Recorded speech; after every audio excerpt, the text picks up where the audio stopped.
Back in session. Okay, following up from where we ended up on resolutions, we're working on the new proposals, yeah? And we just got over one big hurdle. It was almost an hour. You guys didn't realize how long it took us on one resolution. So, which was a lot of good points that was brought up. So at this time, we're going to continue on, I believe, next, what you got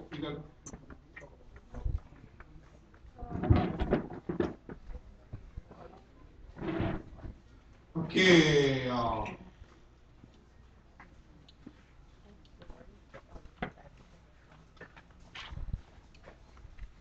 number 13-0087, a resolution to establish an interim postal service and postal offices. Yeah, any new resolutions, yeah?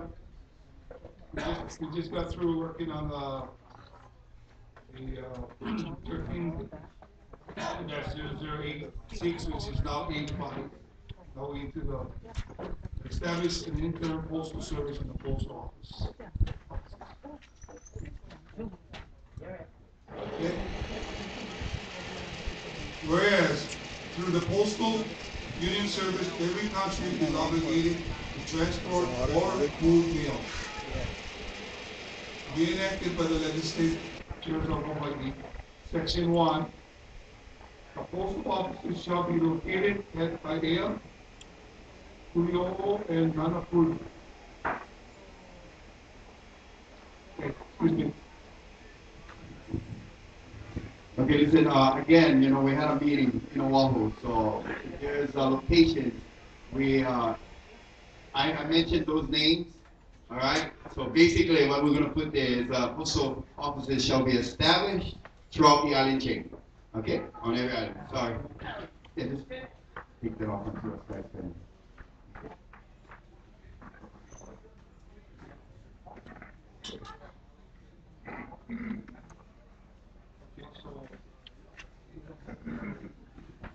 Okay, so we're removing that until you provide the areas, yeah? Section 2, that the Hawaiian government has the authority to make stamps. Section 3, that this resolution shall be in effect until March 1st, 2014. Reviewed for amending shall be pursuant to Article 4 of the Constitution. Approved this 12th day of January 18, 2013. Signed by the Prime Minister of Hawaii.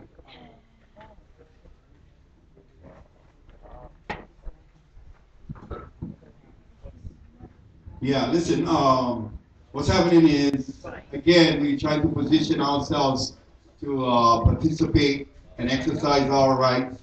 And interest in postal service, has always been there. And I think as we continue to proceed, what happened was I requested that our Minister of Interior, who's actually overseer over all of the postal services, to forward a letter to the Universal Postal Union, okay, requesting that our former,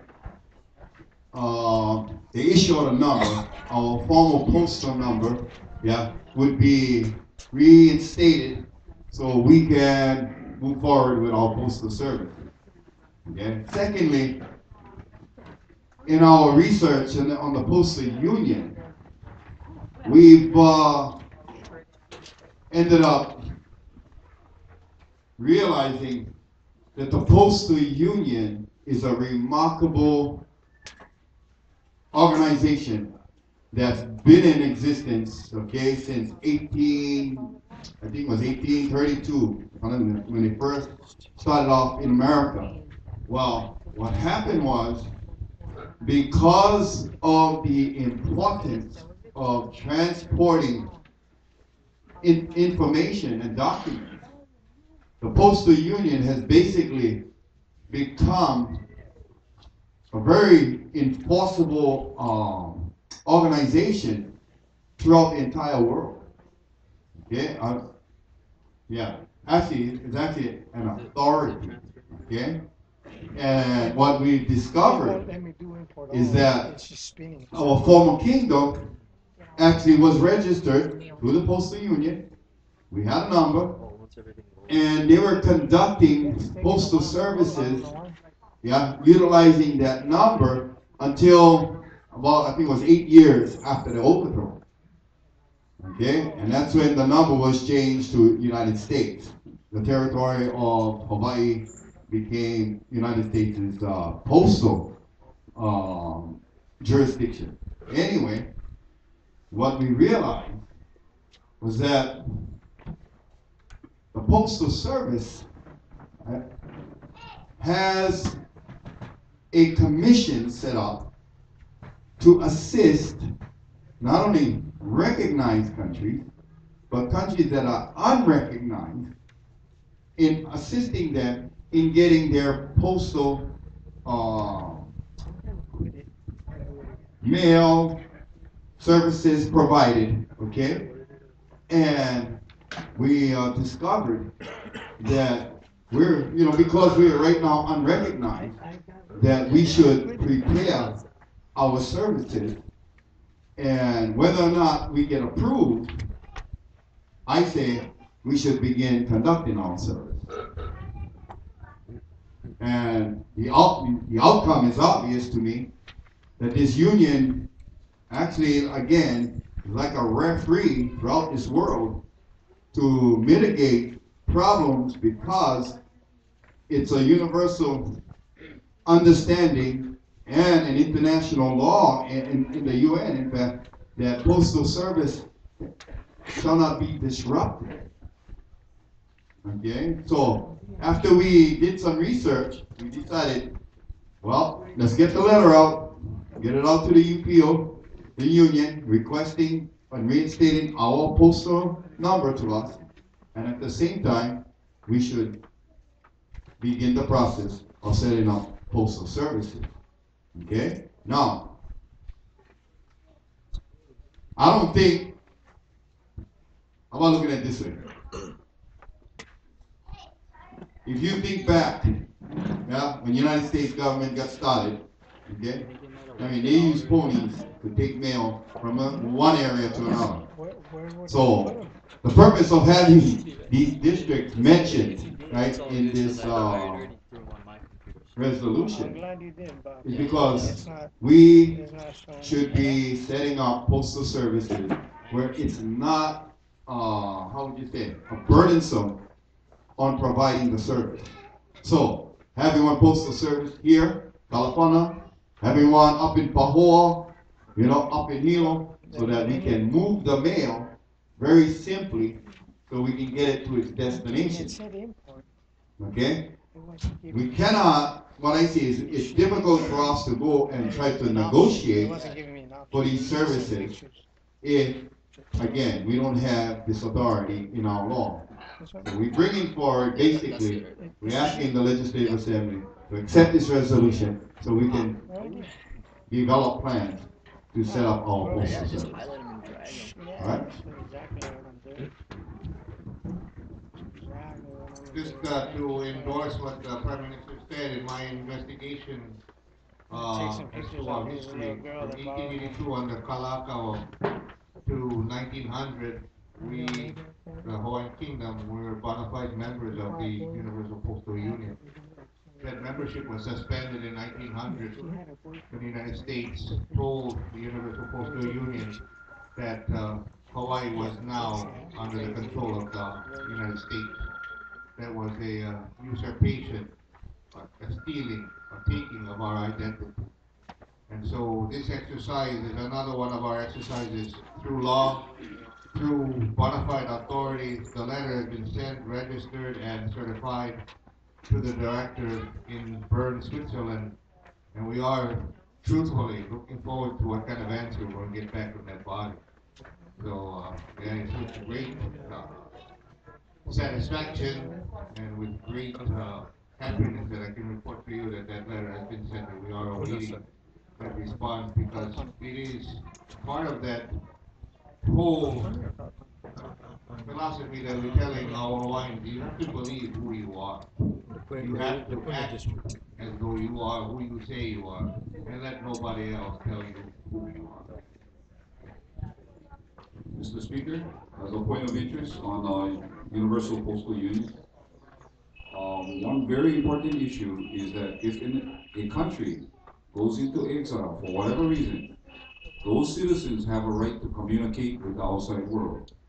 And your Universal Postal Union will ensure your right to get your country back. That is their part of their charter. Thank you.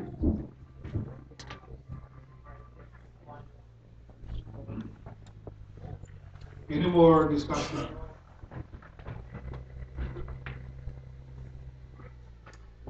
There's no discussion, I need a motion.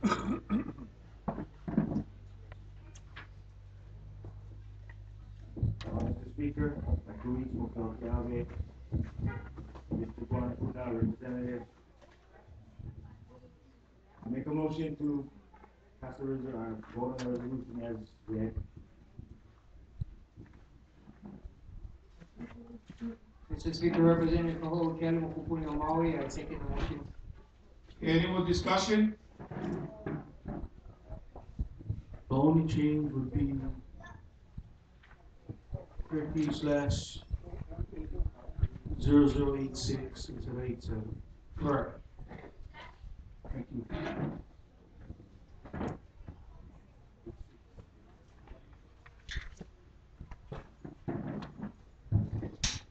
And it shall be established throughout the item chain instead of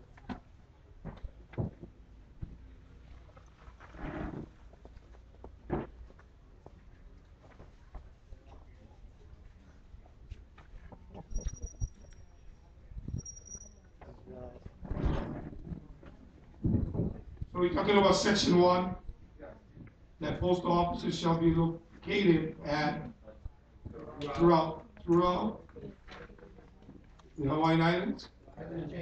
the postal office shall be established throughout the item chain.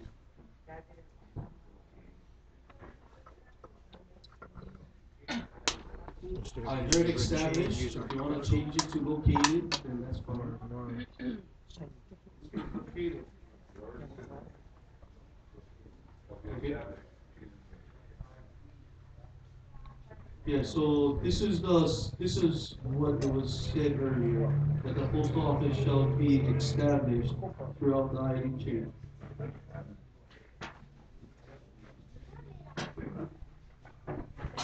And with that, I'll call for a vote with the changes.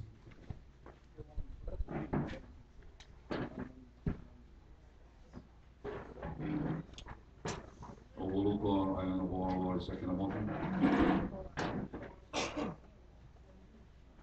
Okay, would it be feasible if we put Hawaiian Islands, the island chains? I mean, what are we identifying postal offices? Hawaiian Island.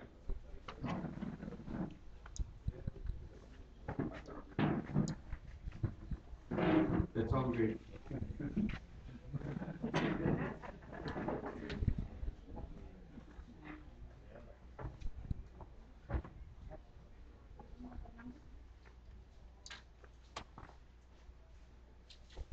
Okay, we have a second. Okay, any more discussion?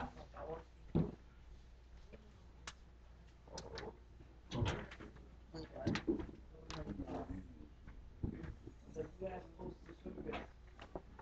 Kalapana.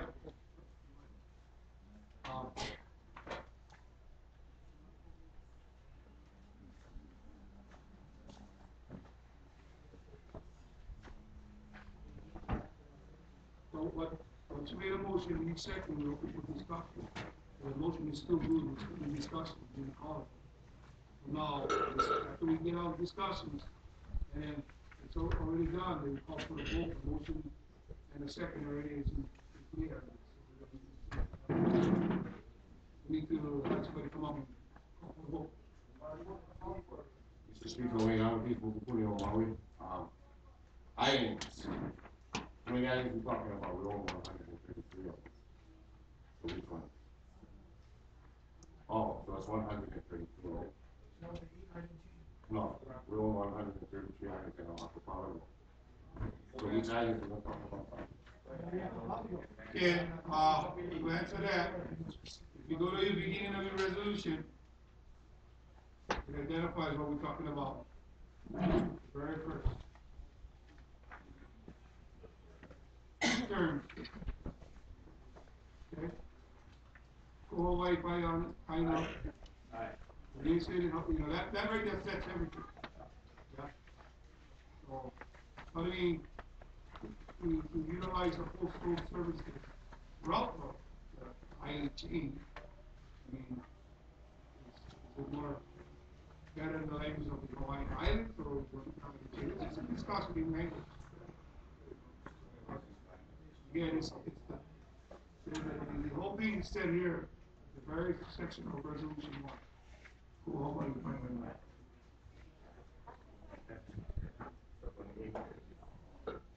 It's in your resolution. Mr. Speaker, Rico from Oahu.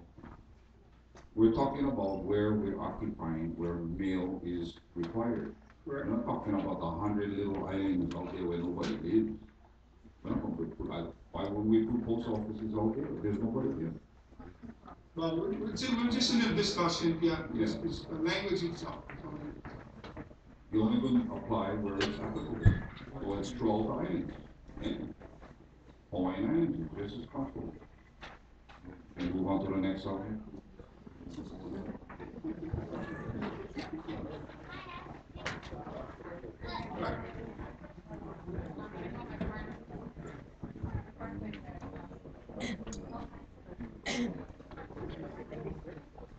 I mean, it's clearly in place already, and all we're doing is we're picking out these three little names and we're just adding Hawaiian Islands.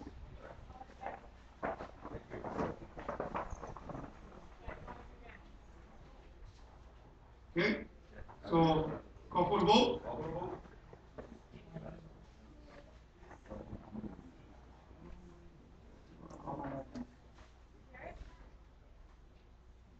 The postal office shall be located throughout the Hawaiian Islands, or established throughout the Hawaiian Islands.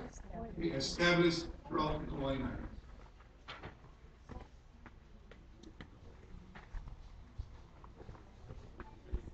Okay? Call for the vote.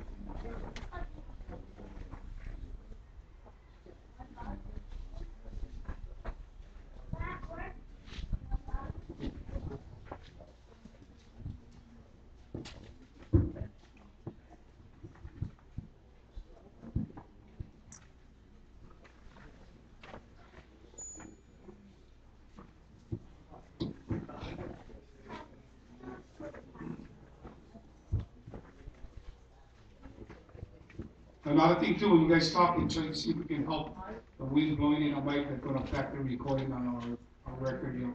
So I'm trying to see as much as we can get back the wind if I'm getting on the mic.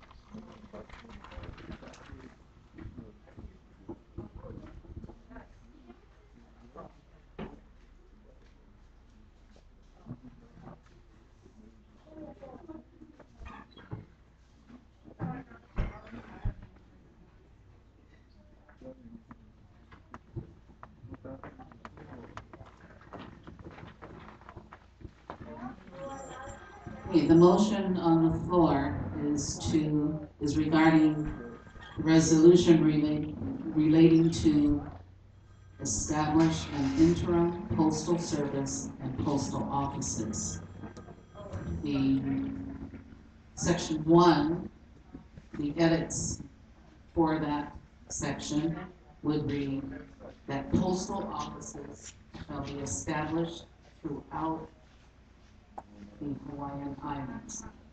All right?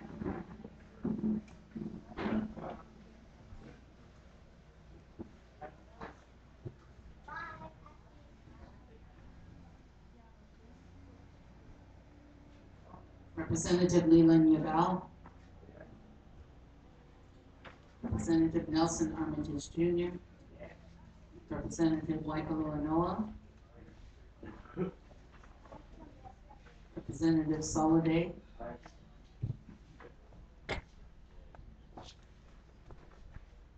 Representative Leo Cardiaquinos. Representative Duke Kalipi. Representative Sam Kuailani. Representative Kilinahi Noah. Representative Charles Ma'alea. Representative Russell Kaho'okele. Representative Michael Weeks. Representative Gwen Ishibashi. Noble Pa. Noble Akana. Noble Keaulani Noah. Noble Alex Luca. Noble Jeanette Germano. Noble Jason Dante. Noble Silva Rivera. Noble Ed Chang. Noble Wayne Armitage. Noble Duchess Wills.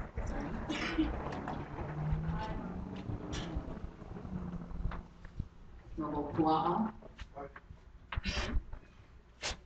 Noble Pua'ana'an. Noble Robert Keli'i Ho'omalu. Noble Gerald Malhili. Noble Kaleli Iki. Noble Sammy Keli'i Ho'omalu. Noble Charles England.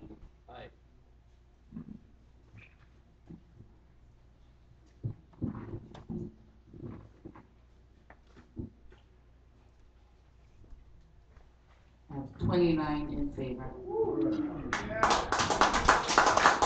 Okay, just a reminder, on that number, it's 13-0087.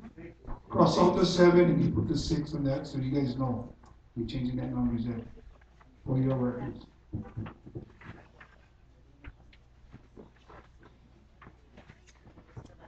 Okay, next resolution. Number 13-0088. It's gonna be resolution 87, yeah. Cross out the 8 there. The resolution to establish registry books, lands, PSCs, house lots, and transfer of lands to the Lawful Hawaiian Government. Whereas Resolution 12-0082 to demand the return of all Hawaiian Kingdom's government, public and crown lands to the reinstated Lawful Hawaiian Government of the Kingdom of Hawaii. And whereas Resolution 12-0083 to establish a process identified as Project ID INA, and whereas Resolution 12-0084 to provide for the process of awarding land lease agreement for house lots, be enacted by the Legislature of Hawaii. Section 1, books of registry shall be established for the purpose of recording all transactions regarding land leases, house lots, and transfer of land to the Hawaiian government. Section 2, that Resolution 12-0062 stating the responsibilities of the Minister of the Interior relating to the Bureau of Conveyance and its government registry shall have the authority to establish and provide for the safekeeping of all books of registry of the Hawaiian government. Section 3, that this resolution shall be in effect until March 1st, 2014. Reviewed or amending shall be pursuant to Article 4 of the Constitution. Approved this 12th day of January, AD 2013, signed by Prime Minister of Hawaii.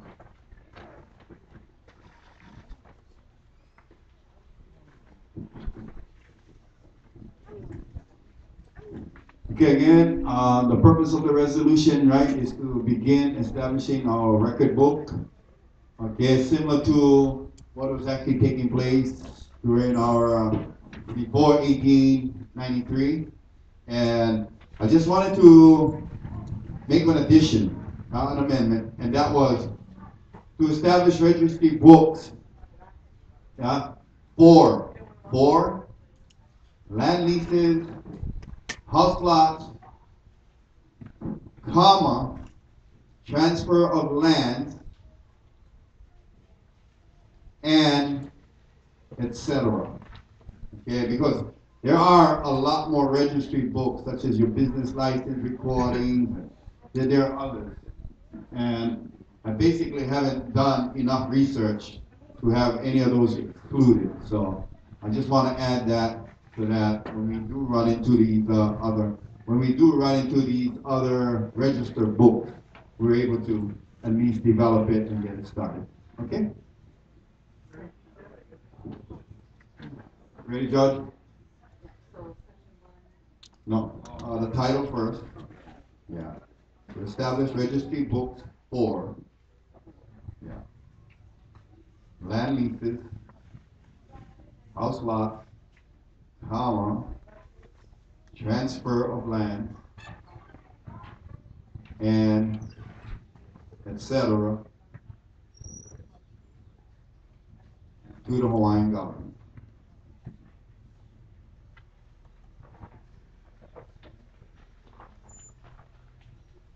Oh, you know what, John? We made an error. Transfer of lands to the Hawaiian government, comma, or and, etc. Sorry. Yeah, okay. Put a comma past house lots, take out the and then put a comma past the Hawaiian government, and insert an and, etc.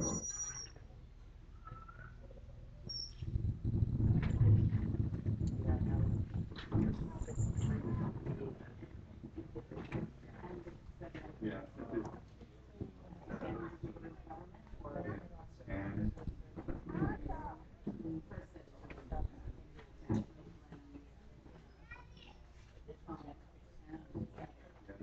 I had reinserted the Hawaiian government. Transfer lands to the Hawaiian government. Yeah. Yeah, take that in. Yeah. It's that way, like I said, if you research and we find other registries.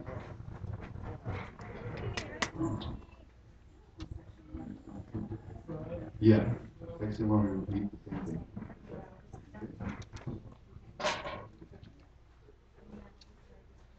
Got it? Okay, good.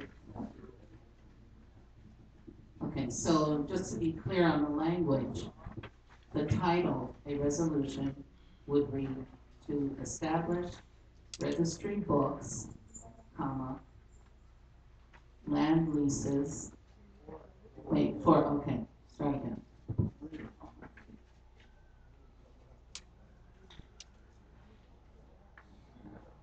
Just remember, I'm writing and editing as we're speaking, so that's why I repeat it, we get it right.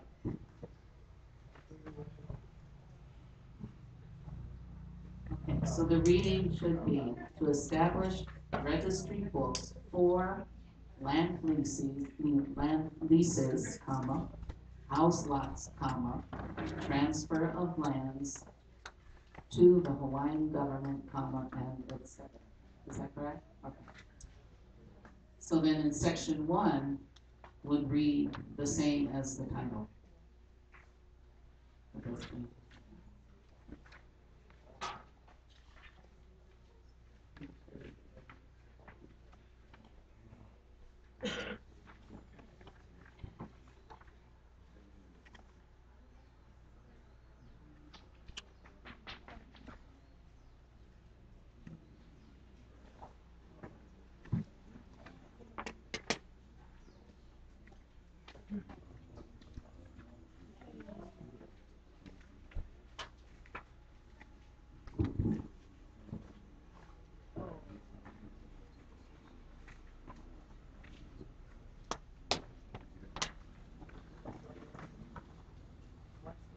So the motion on the floor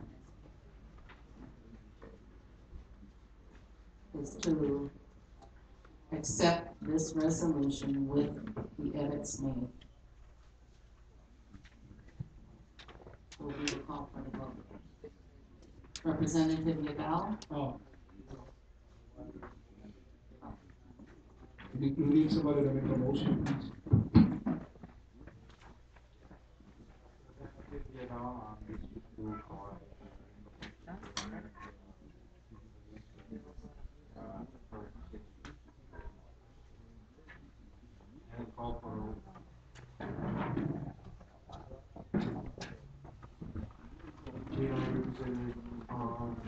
I second the motion, but I got a question as we do the discussion.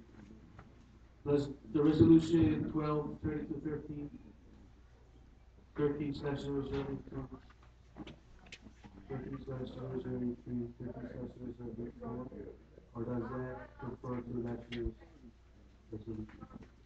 And 13/0062? I believe we had blanket over that. It changes. From 12 to 13, correct?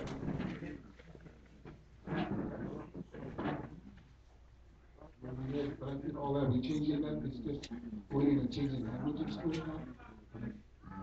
It's just the numbers that we're adding in. Thank you for that. It should be 13 dash 00, 83. 82, 83, 84, correct? Okay, listen, after discussing the syntax of our title here, Naliko pointed out to me that it would be better if we put the and, etc., after the land to the Hawaiian government. Okay? One reason why I made that statement was transfer of lands to the Hawaiian government, which is what the title of that registry would be, but you know what it does? I looked at it, we talked about it. Because if you say after Hawaiian government and you put and etc., it can be anything. Anything. Okay? We're adding other, something else. Okay? So, George, the correction that we're recommending now is just reset and etc. and on the title page, on the title, and etc. after the lands. Okay, transfer the lands and etc. to the Hawaiian government. Got it? Okay. Mahalo.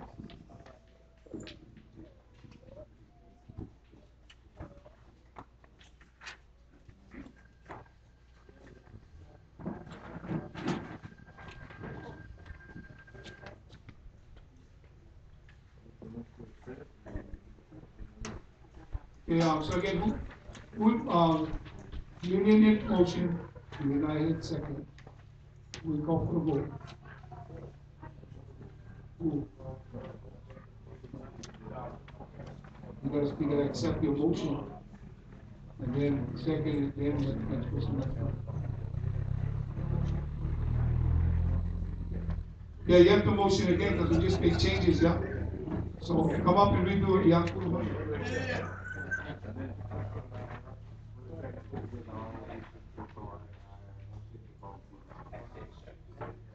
The changes.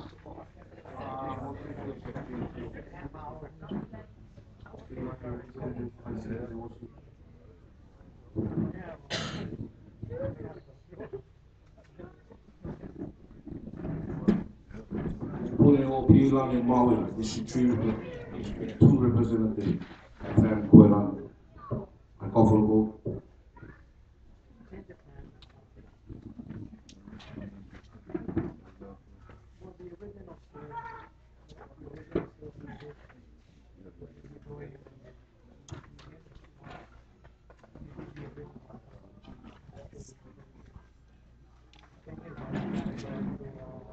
The speaker representing the whole county, I second the call.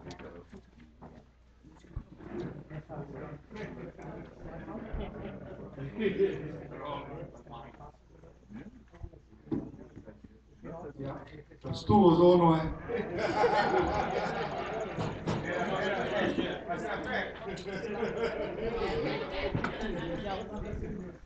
Yes, been waiting on our clerk since you ready to call the vote.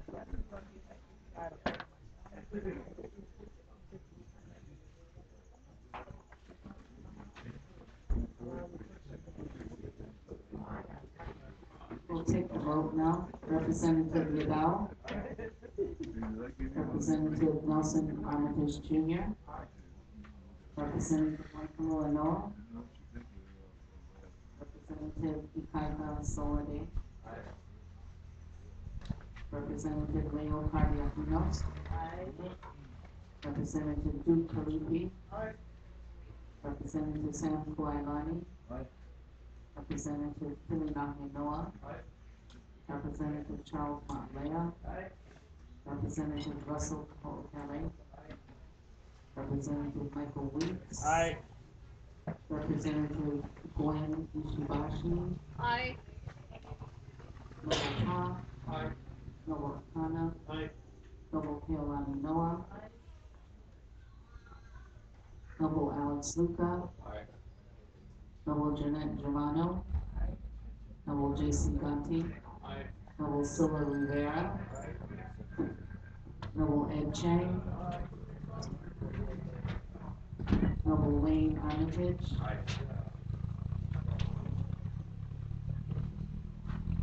Noble Duchess Wills.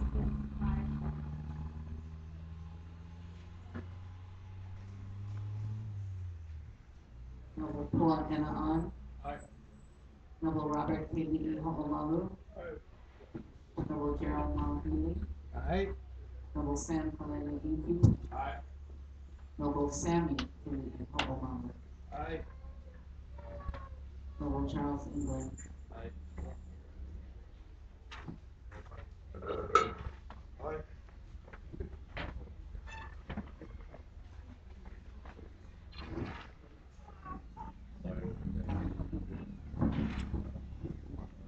Noble Pua'a.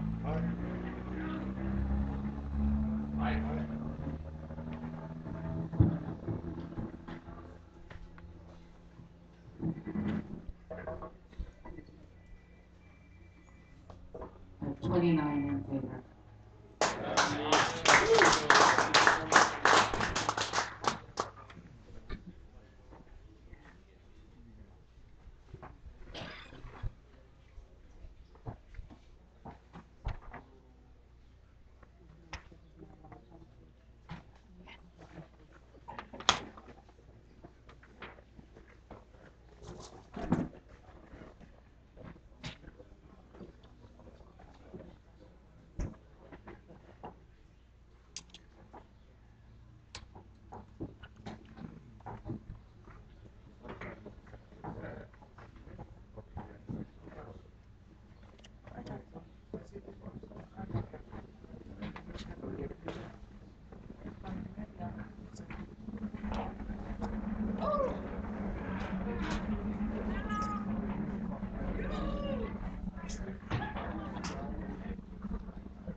Okay, listen, we have other resolutions that I believe we passed out earlier to our legislators.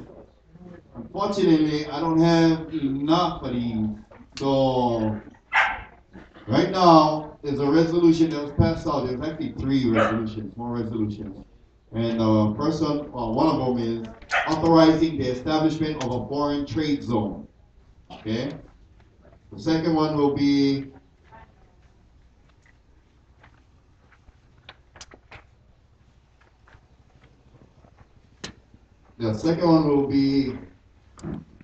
recognizing under the Lawful Hawaiian Government Authority, okay?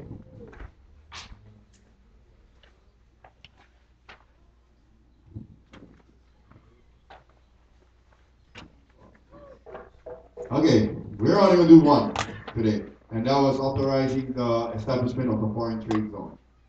If you don't have this, raise your hand. How many we got? 1, 2, 3. Okay, partner up. Who else? Does somebody next to you have one? Yeah, just partner up, okay? You don't even do this, okay? This one authorized. Okay, there you go.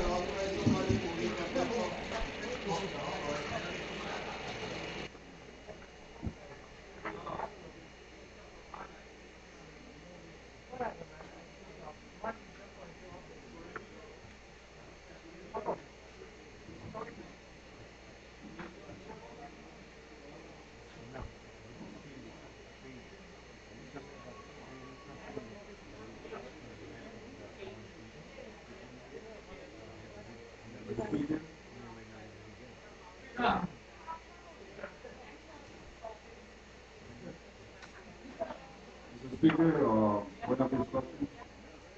And first, whereas the United States admitted to their apology bill. Would like to add on that the state of Hawaii had confessed before Philadelphia, and they confessed in Act 359. You're talking about resolution authorizing and establishing of a foreign trade zone. Whereas the first whereas I believe that we have to read it first, and then we get it to a motion to accept in second, so we can open up the discussion and you can bring it back to. For a minute. Yeah, thank you. Right. So, Whereas. no, yes, You sir, thank you very much. Okay, whereas, okay, got the resolution and you know what we're talking about? Authorizing to establish of a foreign trade zone designated on the Kingdom of Hawaii's commercial properties for the purpose of attracting business and economic development investments through the provisions of business incentives and employment opportunities for the Kanaka Maoli people. Whereas the Lawful Hawaiian Government on March 13, 1999, Kanaka Maoli people re-established themselves as the independent nation, exercising their sovereign rights to self-determination as outlined in the United States Apology Bill, Public Law 103150, Stat 1510-14 of the 103rd Congress.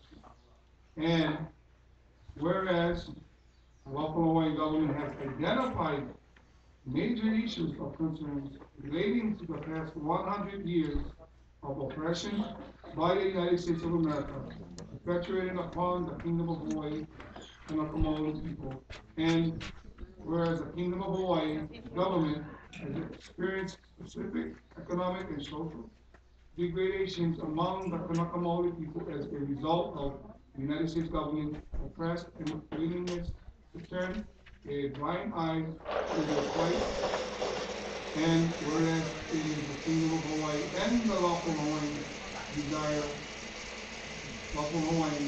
desire and objective to alleviate the social ills, namely extremely high unemployment, poor health conditions, blatant discrimination, children and family service issues, lack of small businesses and economic development projects, substandard and homeless housing, providing an unlawful incarceration, is currently identified as a limited example of Kanaka negative social ills, and whereas understanding the statute practice by the United States of America, and specifically the Office of Hawaiian Affairs, who continually identify and assist non-Kanaka Maoli individuals as Native Hawaiians and ignore the legitimate lawful Hawaiian government and their national citizens.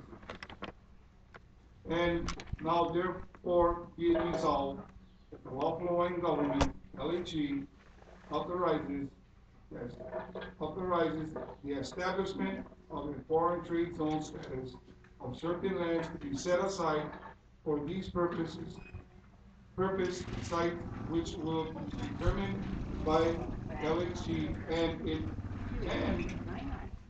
be it further resolved that through the establishment, and I need to go back up, sorry, of the foreign trade zone, LHC empowers the government to attract investors, developers, and financing for the purposes of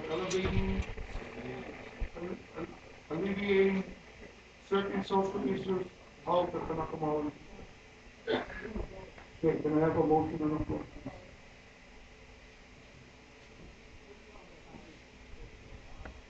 Mr. Speaker, Alex Kuto, Lawful Hawaiian Government, I move this resolution for approval.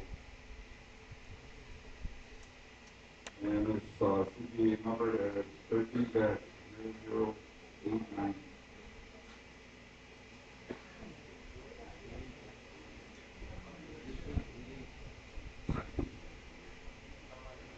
Okay. Excuse me, that's 88. The number is 88. Can I have a second? We can open up for discussion, please.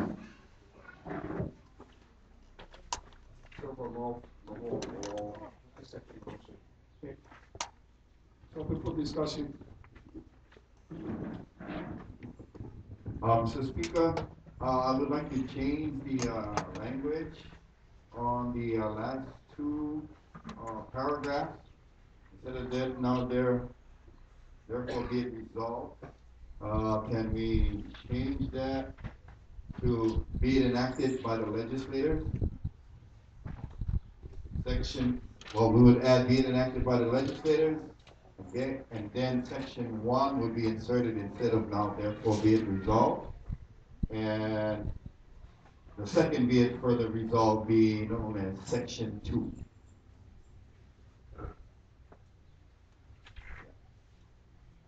So I am requesting that only those simple changes, it said be it enacted by the legislator, and then it would be section 1, and it would read that the Lawful Hawaiian government authorizes the establishment of a foreign trade zone, and then section 2 to replace be it further resolved. Got that, John? Okay.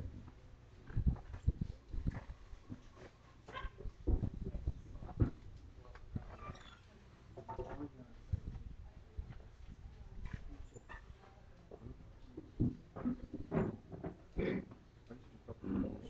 We have a motion. Do we have a second? Oh, yeah, okay. We're in discussion. Go ahead. Mr. Speaker, point of discussion. In the first whereas,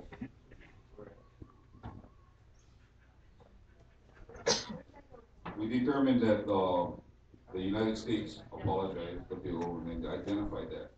I would like to add on that the state of Hawaii confessed before the federal government, and we should include State of Hawaii Act 359.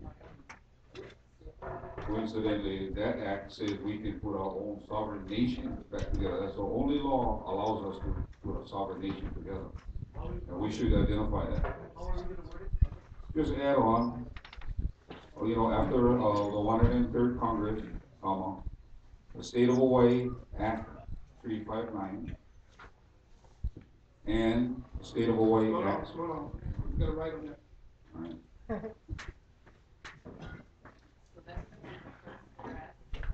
Yes, ma'am. And then also I wanted to include the State of Hawaii Act 195, which actually gave us our proper identity. They call us by our right name, Kanaka Maoli. It's the only law that we got so far. We should use that as a premise of our claim. So Act 359 was approved in 1993, and Act 195 was approved in the year 2012. Okay, so how are we gonna state it? 103rd Congress and the State of Hawaii Act. No, just comma, in State of Hawaii Act 359, comma, and Act, State of Hawaii Act 195. And I would include the years that they approved it. So Act 359 is of July 1, 1993. And Act 195 was Apple County law in 2012. I never fixed that date. Week 11? July 6, 2012. Or 2011, I'm sorry, the year was 2011. July 6, 2011. Thank you.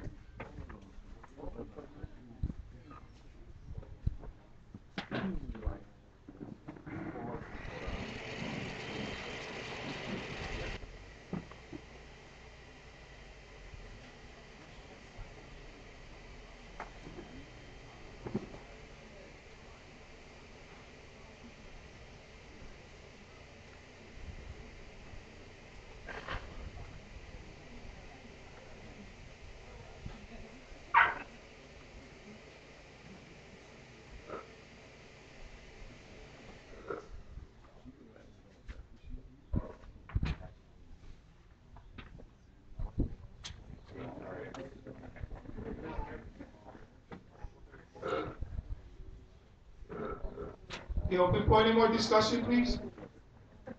If not,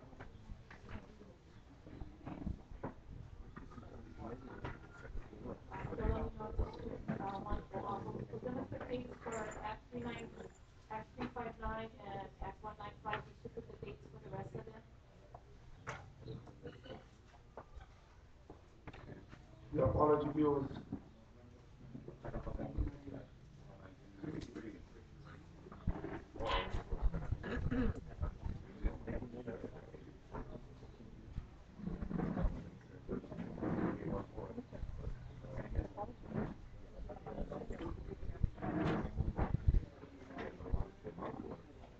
Okay, any more discussion? Guys, now what was brought up? Mr.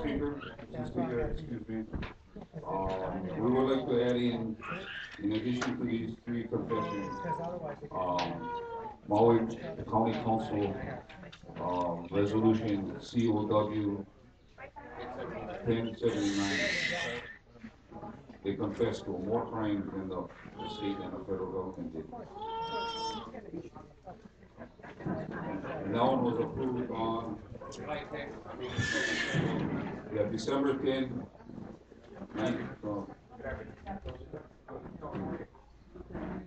2010. They just accepted the resolution or they. Oh, they approved it. On December. But not to. December the 3rd. The year is 2010. Just for clarification, and like he says, the language for crimes. They admitted to it. Yeah. They admitted to their involvement in it. I mean, not the county itself, but the fact that the people who are in charge right now were the people who did the illegal overthrow. So what we got, in other words, we got more than just one by the federal government. I see what you're saying, is you're trying to make as much as the administration and the administration with the existing authorities of people. Entonces, the representative goes and include the case number 10-79. What it was is the county council of Maui passed a resolution.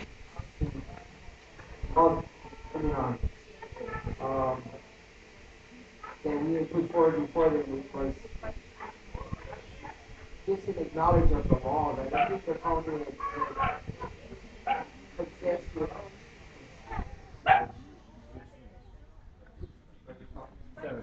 No, actually, I don't have a copy.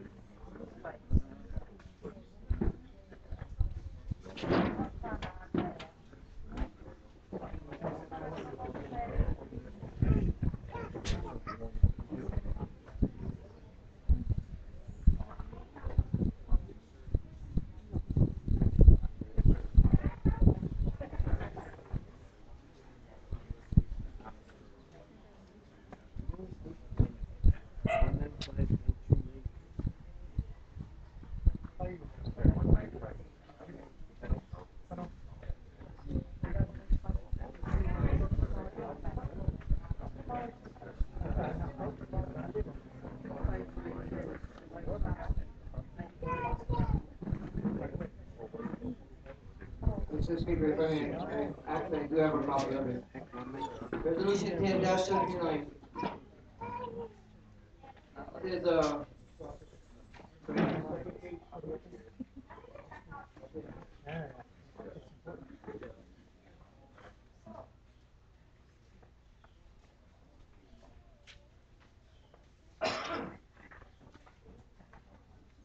No, therefore.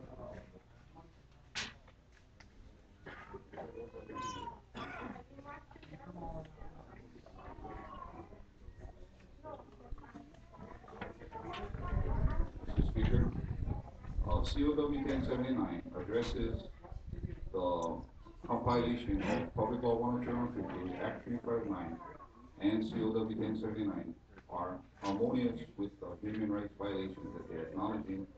In fact, President Obama signed 10 days after Maui County Council did.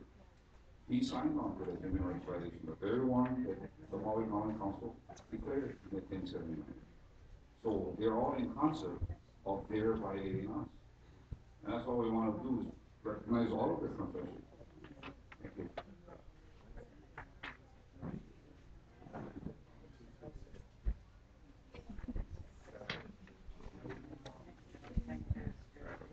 So, what is that, resolution? Are we adding that resolution also in? What is the number 10 one? 1079.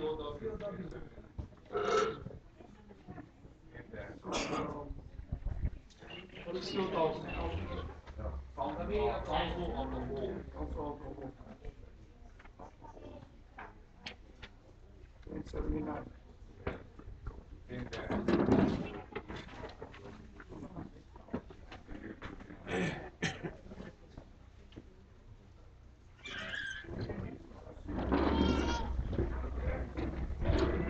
Any more discussion? Move on.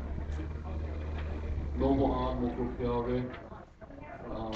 Just real quick, at the very bottom, now therefore be it resolved. Want to recommend inserting parentheses or after, or around the LHG after Lawful Hawaiian Government. So we read that the Lawful Hawaiian Government LHG authorizes the establishment of the center.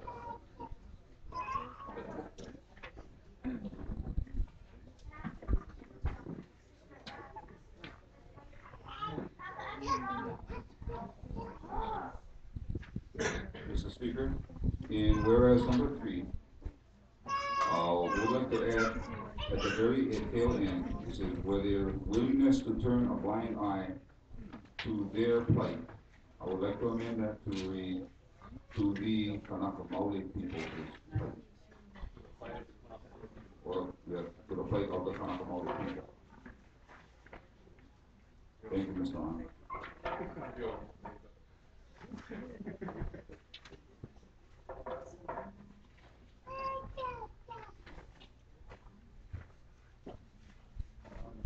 Okay.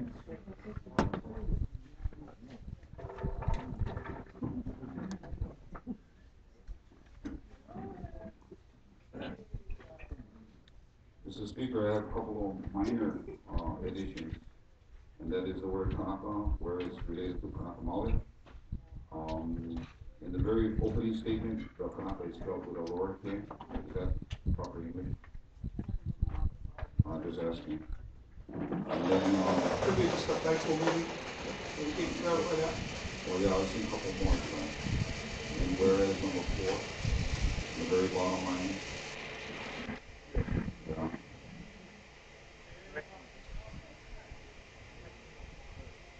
And in the one we're now on, section 1, I recommend that we alter the word determine by adding on a D and including and allocated by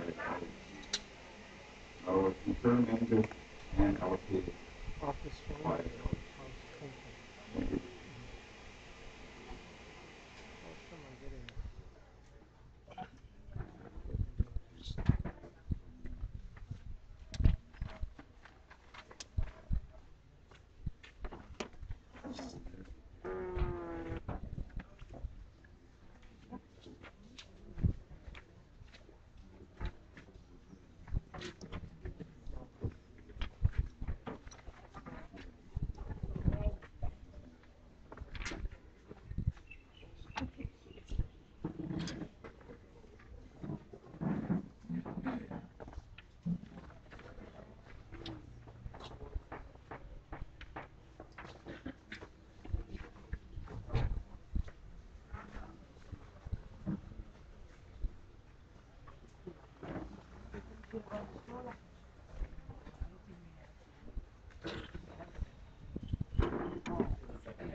Luca, when you, full explanation, we're not gonna include that you were talking about COW 1079, right? Are we just going to? I just wanted to add it in. Yeah, so what will be added in is, Or just like Act 1359, Act 195, and still. yeah, okay. So it should read, whereas Hawaii state laws, Acts 359 and State Act 195. So I'm going to insert the dates also that they were. Thank you. Yes, that would be helpful. And then after that is where I include Maui County Council. Yes, ma'am. And then also the acronym, I'm going to add in COW. So Maui County Council. COW stands for Council of the Whole. I don't know why they choose such an acronym. Is that going to be part of the wording in here, or just put Maui County Council Resolution 1079? Well, they identify the resolution COW. Okay, so then I should put Resolution COW. Yeah, that was something. Yeah.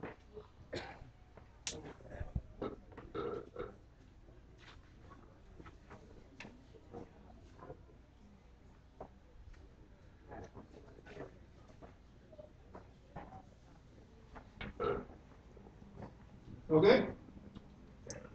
Ready to call for the vote? If the clerk recorded the other editing points with a connector. Yeah, that's all part of the spell check, so I think Thank you very much.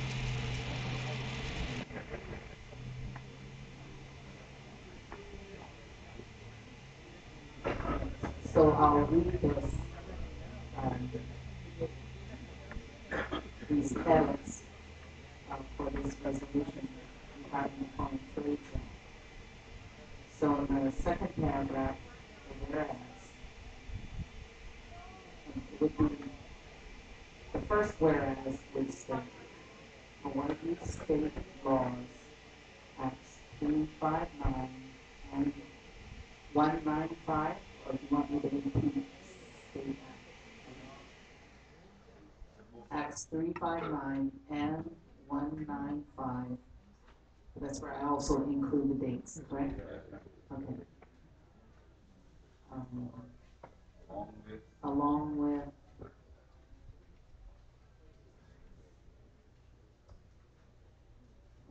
Maui County Council's Resolution COW 10-79 dated December 3rd, 2010.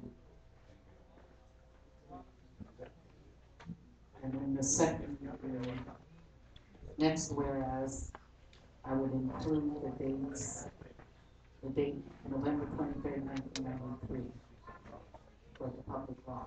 Is that correct? Yeah. And then further edits would be including the words be it enacted, so forth. Section 1 would be that the Lawful Hawaiian Government, comma, LHG or parentheses? Parentheses.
last edit would be the very last paragraph would become section 2.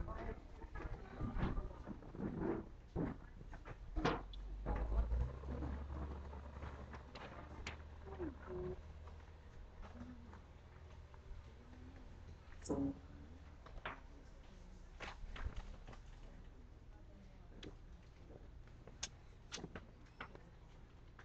Madam Recorder? yes, May I address in section 1, the last few words where it uses, it says will be determined, it should be in past tense. So we just add on a D. I have that one will be determined and Allocated. allocated by LHG and Thank you. And then on whereas number 3, the very last above sentence, it says where their plight, if we could change it to the plight of the Kanaka Maoli people. I got that. Thank you. So the motion on the floor is, Operable. well, first to accept all edits. And then we can go from there. We made lots of edits from this time. Representative, I would like to accept, send a motion to accept resolution 130089 with all changes.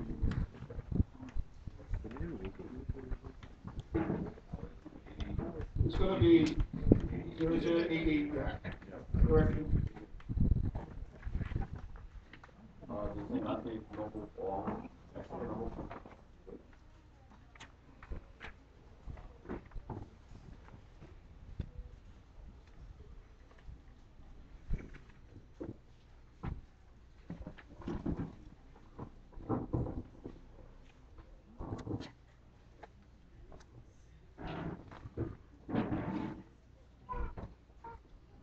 Global, so we're all operable.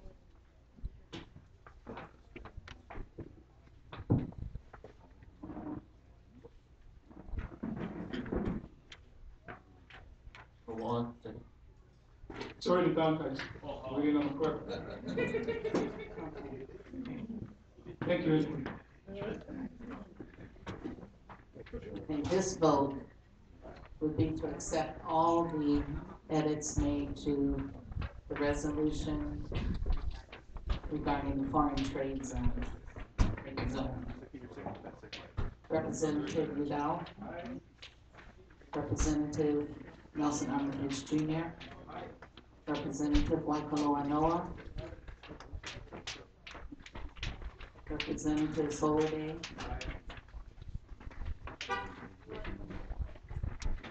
Representative Leo Cardianos. Representative Duke Kalipi. Representative Sam Kulaimani. Representative Kilimani Noah. Representative Charles Ma'alea. Representative Russell Kaho'a Kelly. Representative Michael Weeks. Representative Gwen Ishibashi. Noble Pa. Noble Akana. Noble Keolani Noah. Noble Luca.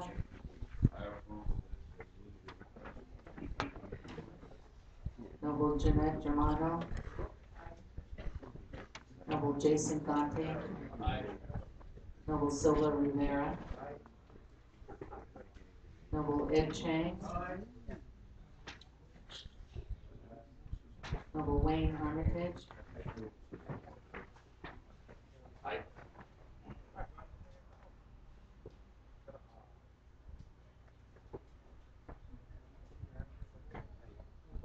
Duchess Wills.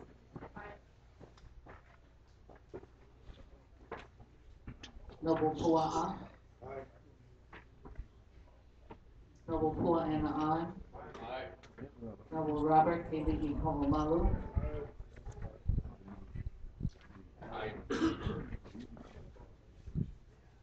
Noble Gerald Mauhili. Noble Double Kaleleiki. Double Sammy Kalei Omaru. Double Charles Kimura.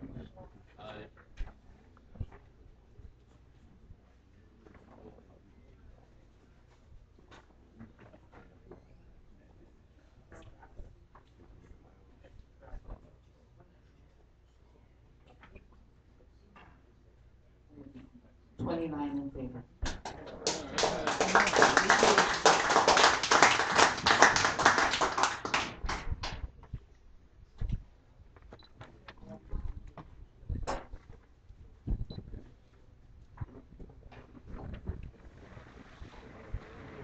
Okay, can we get out our last resolution, I believe? Let's go to 0089. The resolution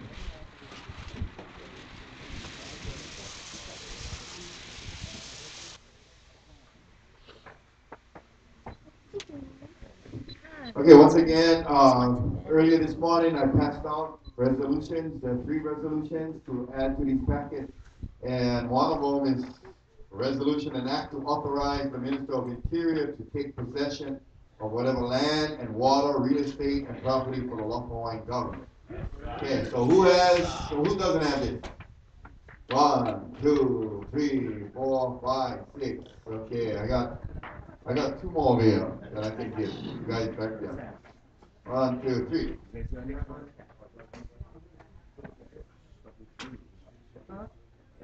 All the way back. They don't have one back there. And then right here, who doesn't have? You got a neighbor that has one? All the way back. Wait, by the way, Jason got one? Yeah. The TV, okay, there you go. Sorry.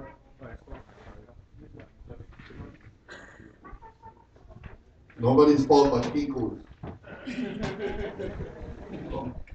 Of this map. Okay, here we go.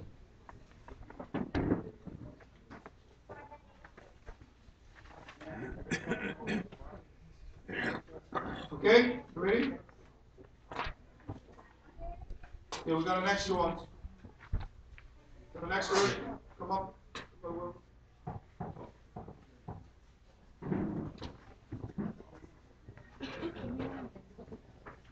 A resolution.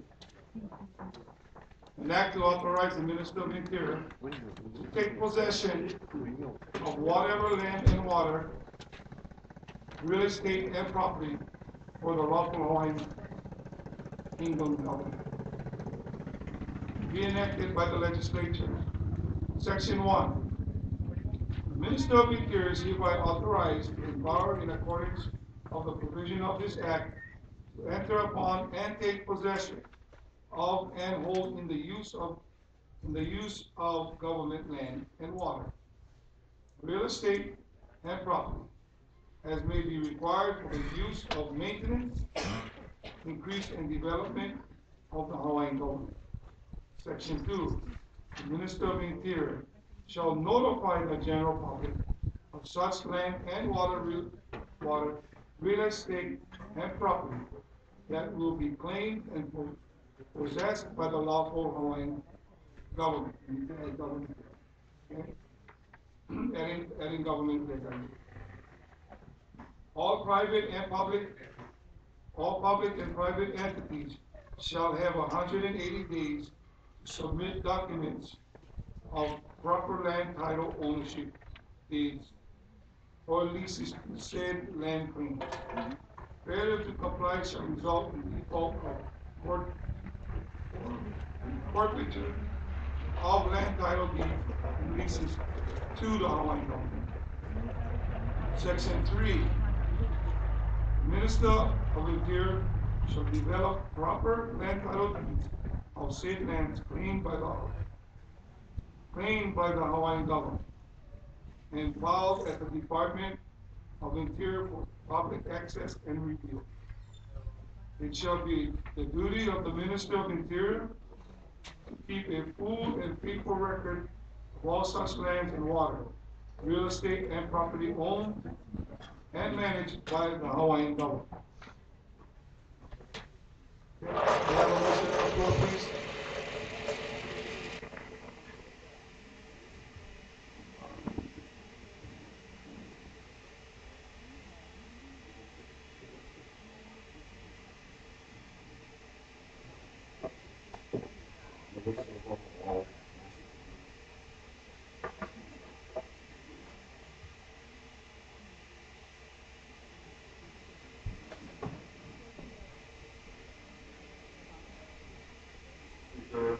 Buluka, or and the board removal.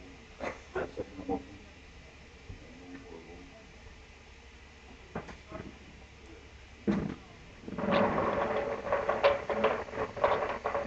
Mr. Speaker, I would like to make a little adjustment. In section 1, the very last, where it says all the Hawaiian government, I think it should be read, it should read by the Hawaiian government. It's an action taken by the government.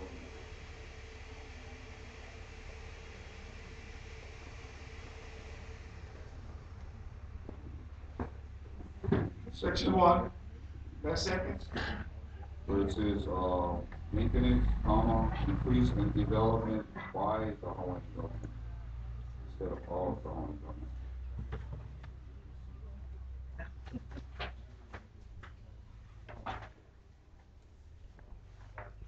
Yeah.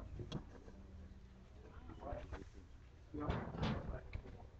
And then we also added in section 2, yeah? In section 2, it should read the same. The lawful Hawaiian government. Why? Yeah.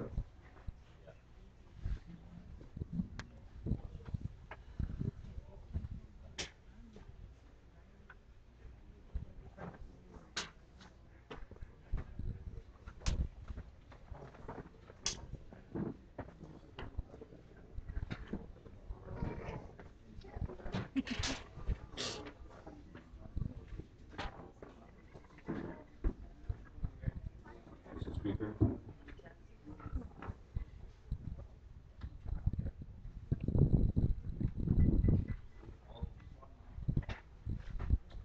Mr. Speaker, I'd like to call attention to another potential addition.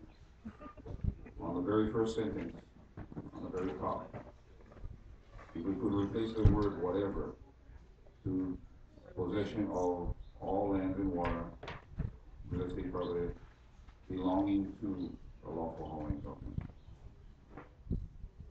instead of the word whatever.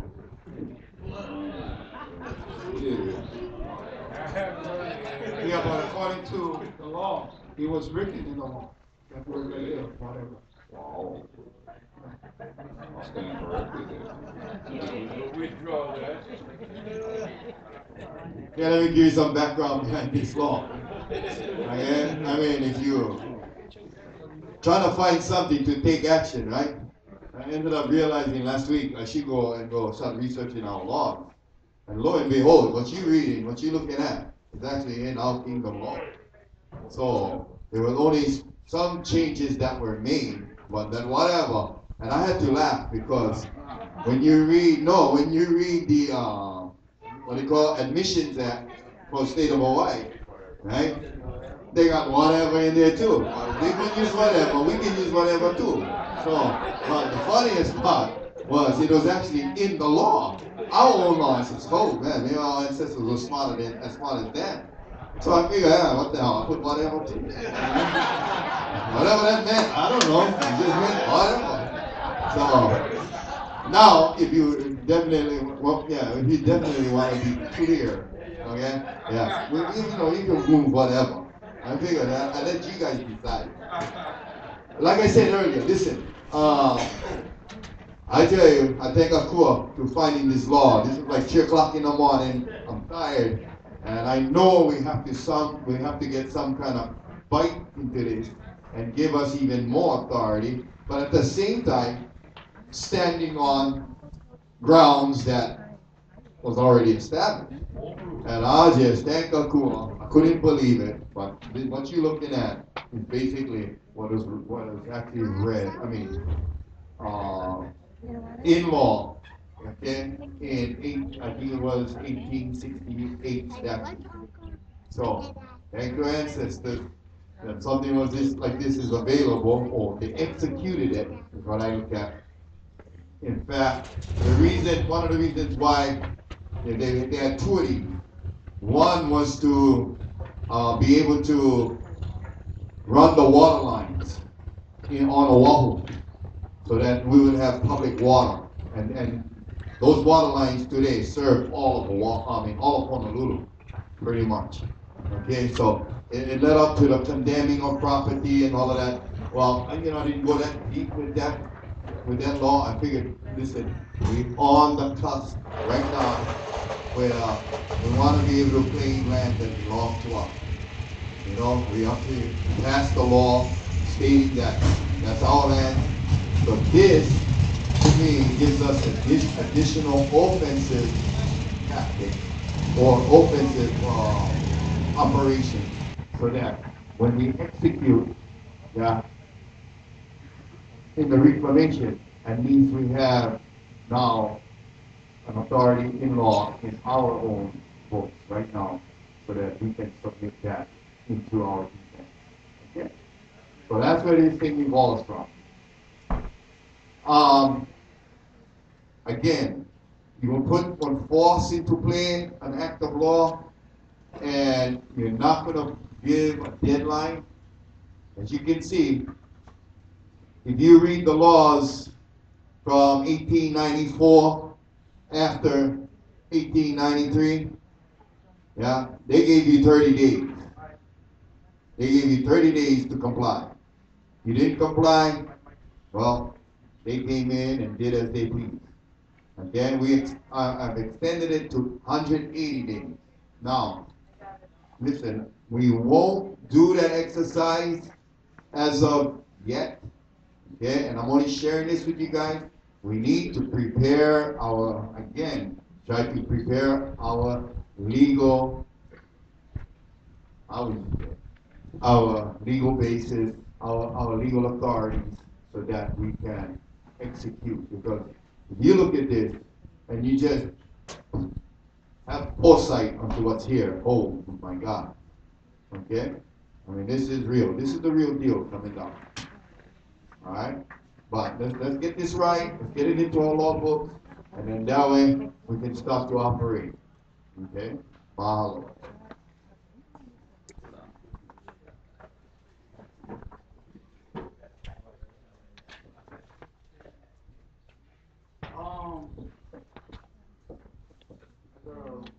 Is it possible to do a change to Minister of the Interior to Executive Cabinet? Just because if so happen Uncle Legal gets sick, or something happens where he's on a trip and we gotta wait for him to do what it says on here, then we're kind of at a stalemate. If he's the speaker of the cabinet for this responsibility, then when he's there, he can do it.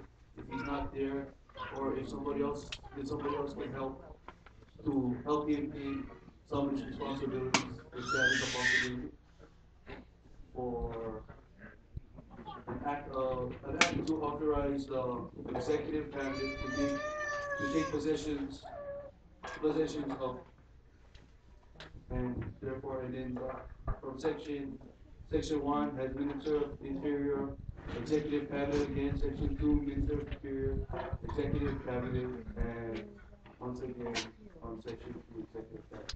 If it is important for every one of us to understand government. And your question is well placed. However, this is the way it works, is that for all issues of Treasury Department fall under Cabinet Minister Hugo. For all relationships outside of the borders of the country, that Kuleana falls to the Minister of Foreign Affairs, Mr. Armitage. Everything and those jobs are done through their delegates and their deputies. It's their Kuleana to establish their agents and deputies to get the job done. They themselves personally are expendable. If they were to drop dead, but the system has to be set up so that it does continue. And one person is not the office. So your concern is well founded. However, that's why there are different departments handled through the delegation process. To have the treasurer be responsible for interior issues, or the Minister of Foreign Affairs responsible for my through the person who appointed me is to make sure that all that flows from below my office, including these issues, are handled appropriately. And if I were to disappear, It's gonna be a handful if it's done. It's just that it falls into that Juliana.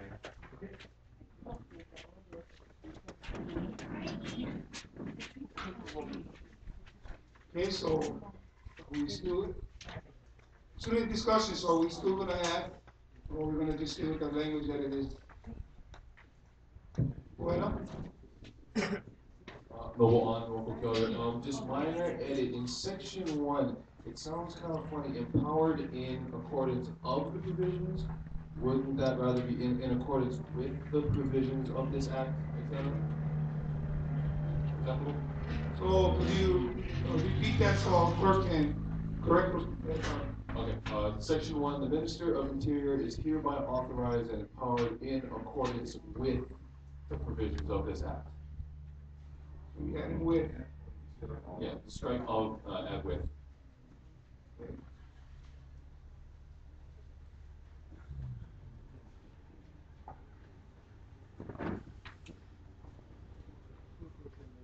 Also, in that, same line, the section 1, the third line, then we would need to include the word all, same as in the title. So the third line would be government, all, by possession of all land and water, in use of government, in use of all government land and water. Correct? Well, you basing upon the government, or we get private, we get crown. So, you know, if we just identify government, we're only going after government property. So I think we should, in my mind, use of all, use of government. You know what I'm saying? We put in all government, and we're only talking about government properties.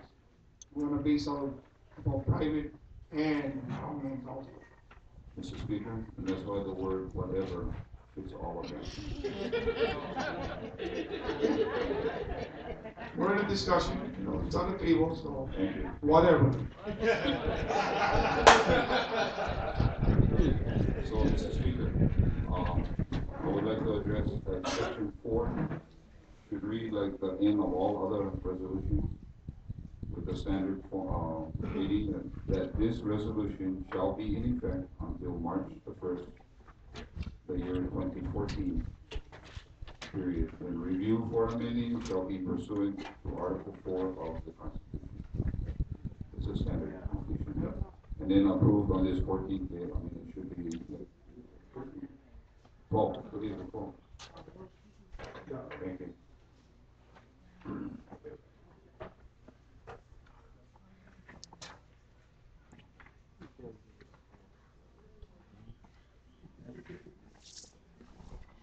Any more changes?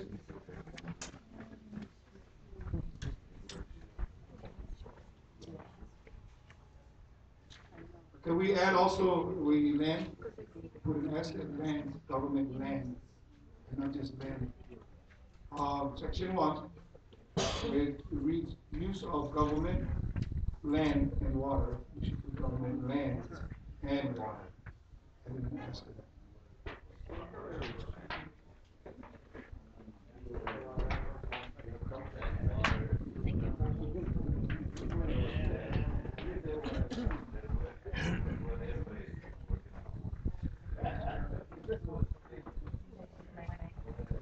So you have government property and land? Yeah. General addresses, that's it.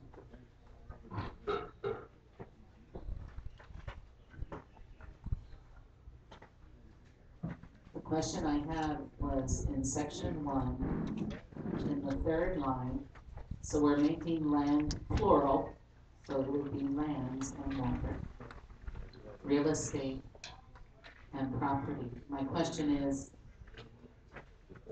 keep property singular or make it properties?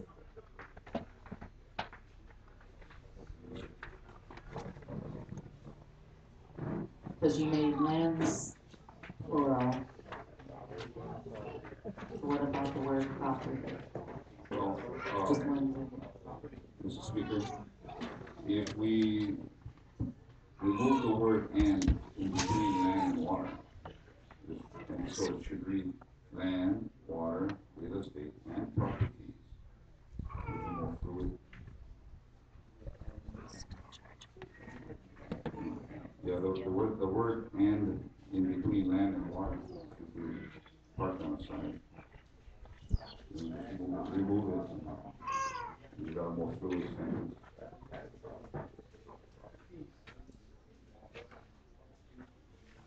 And land should have a plural.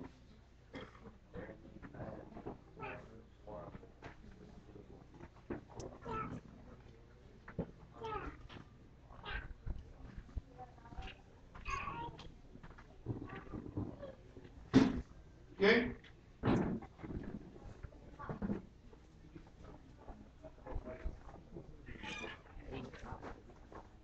Mr. Lucas, can you come up and please read that section 1 again so we can move on voting and accepting the resolution before the sun goes down?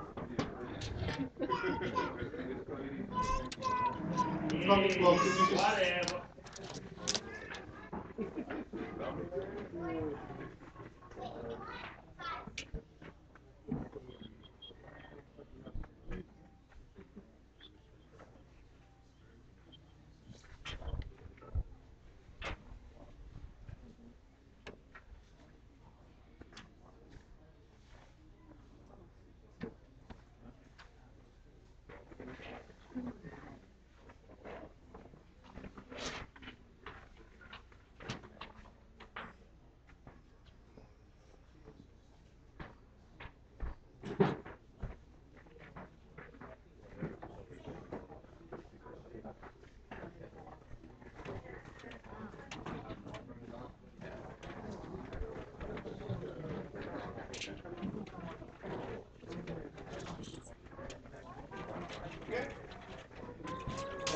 We all good? Mr. Speaker, I make a motion to accept this resolution with all our corrected editing. Thank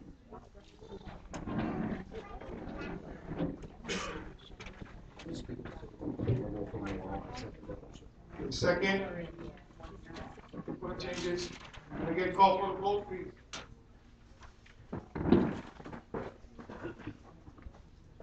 Hello, Mr. Speaker, Moku O'Malley, District 2 Representative, Sam Koirani. I move for the vote.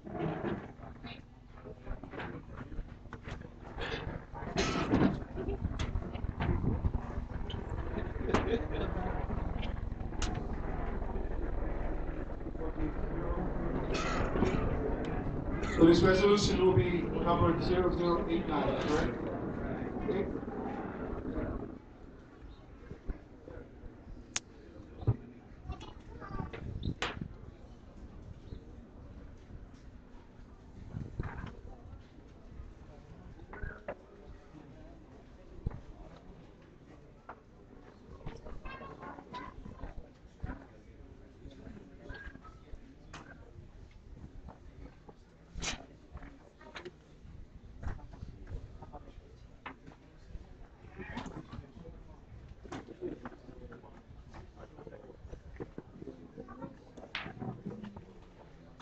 The resolution on the floor would be to accept all the edits as read.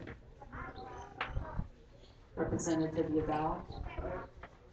Representative Nelson Armitage Jr.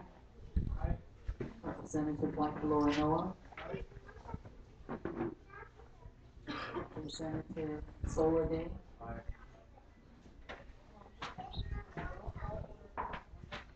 Representative Leo Cardianos.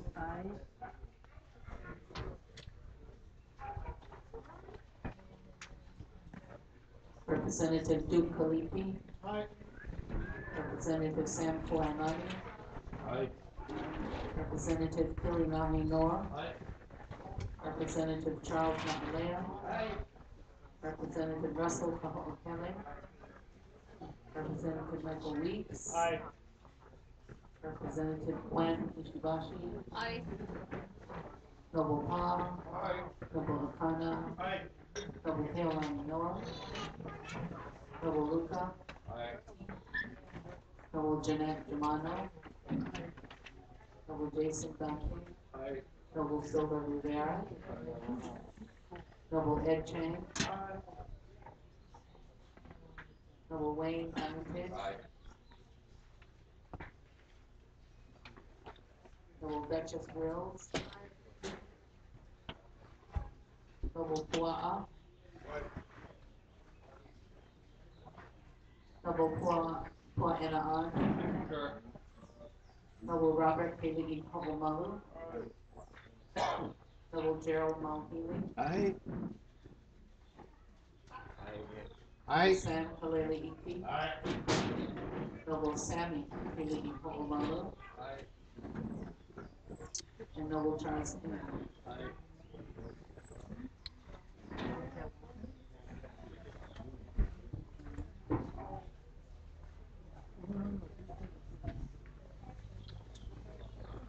There are 29 in favor.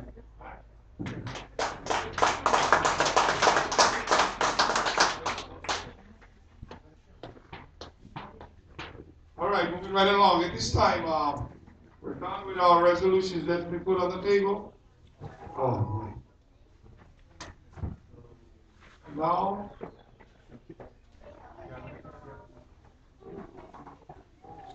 let's go get an update from our Prime Minister on his report.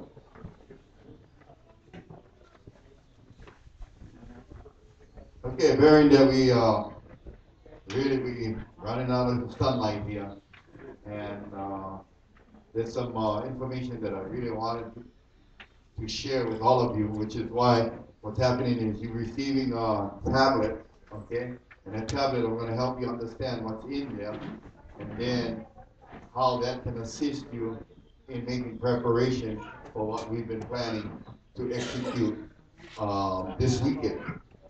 And it was something that I wasn't sure if we should execute it now or until we completely finish this process. But realizing that there is so much involved with taking one step. You know, you pass one resolution and it just, I mean, it just like five more steps got to be done. That I realized that this Kalapana convention would probably be the best opportunity for myself to share with our legislators, yeah, some of the laws that you passed and how we're going to initiate and put action to those laws. Particularly, yeah, the awarding of land lease awards, okay? Back in, I believe it was last year in January, this body was responsible for passing 120084, Resolution 120084. And what that resolution is, you can find it in your compiled laws, to provide for the process of awarding land lease agreements for house lots. Okay? This law actually describes that our government, yeah, can now proceed to issue house lots of 20,000 square feet. Basically comes out to half an acre a lot. All right? And one of the reasons why this law was passed, obviously, many of our Kanaka Maoli people, yeah, they're houseless, basically. They have nowhere to go. In Oahu, you're talking like almost 1,500 of them already amassed. Okay? But I see the opportunity for our government to take these steps of positioning our government to, one, provide aid to not only those without, but those that have actually participated in our government process, understand what this will take. When I say what this will take, I'm talking about this nation to rise and put itself in a position to acquire recognition.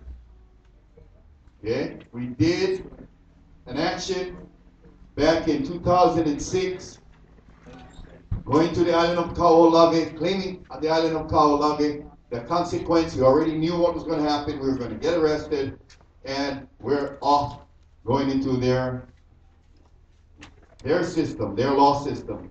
Right now, that case sits in the appeals court, intermediate appeals court, since 2006. You're talking 8 years. 2008 was when the case got, okay. So we're talking 5 years now. All right. We did that, and the purpose for it was to put us into the system. Okay? And we succeeded. When I say succeed, our case, from what I gathered and what I'm being told, is they don't want to touch it because we were able to submit in our case 4 defenses that they basically cannot defeat. That's what it came down to. So they're going to sit on that. How long? There is no, can you imagine, no statute. Or how long? Are you certain of that? Anyway, I'm going to say it. I didn't say it because I'm not certain, okay? I'm not certain because I know cases that went beyond that and they actually hear the case or they bring it up. So I'm not sure. But anyway, this is what's happening. They're not going to hear the case. We continue to progress, to position our government, to continue to force them to acknowledge our rights. So what did we do? We went then into the right to travel. And I can tell you, the right to travel has both been rewarding and a struggle. Okay? So, 2 ends of the spectrum is where we at with that government authorized exercise. Alright? The third one that we really looked at would be to reclaim lands that belong to our government. Now, unlike just going to Kaho'olawe, okay, or driving your vehicle on this roadway, this becomes even more complicated, much more complicated. Why? It's a difficult thing for a government to make a sweeping claim that this is our land. Okay? And because of that, it's really important that all of you understand, because you're going to be leaving here, okay, with information that you can assist this government in preparation for executing what we're planning on to execute this weekend. All right? You're going to be leaving here. So it's important that when I cover this thing, that you really pay attention, because there's parameters that we will need as a government, legal parameters that have to be provided so that we can give you the authorization. We can assist you to properly execute. I know what every one of you are here sitting down looking at me and want to do. Okay?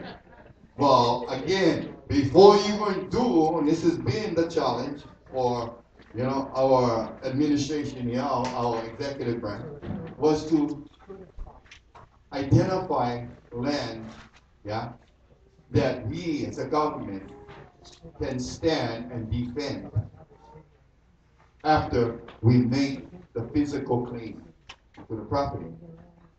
Okay? So, I remember 2 years ago, we started in a resolution, Project ID INA.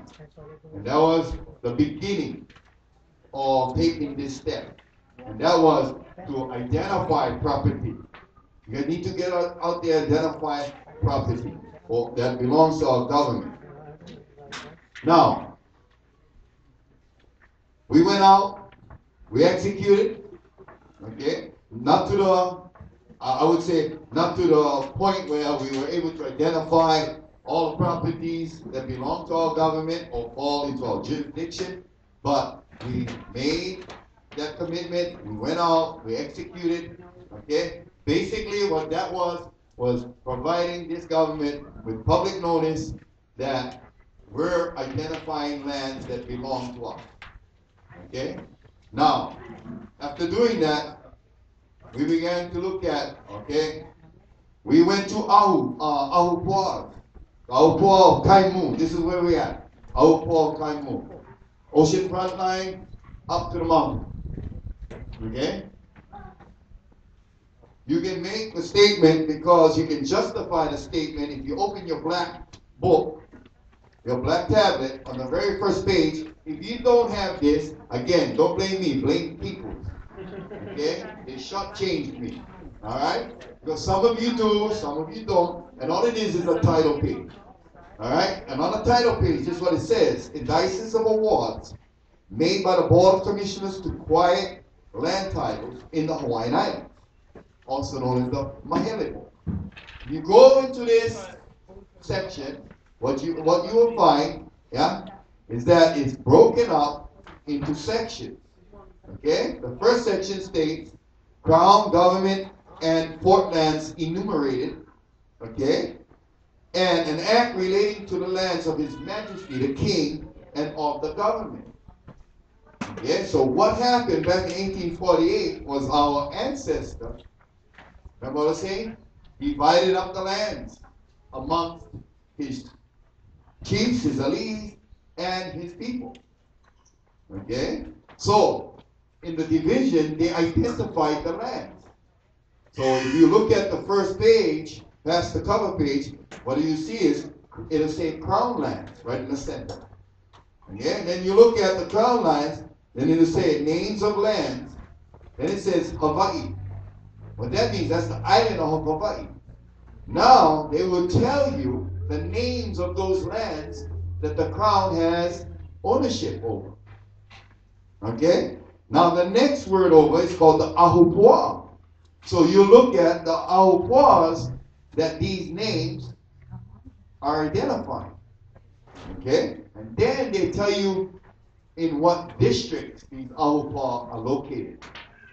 On the island of Big Island, there's like, I believe, 7 districts.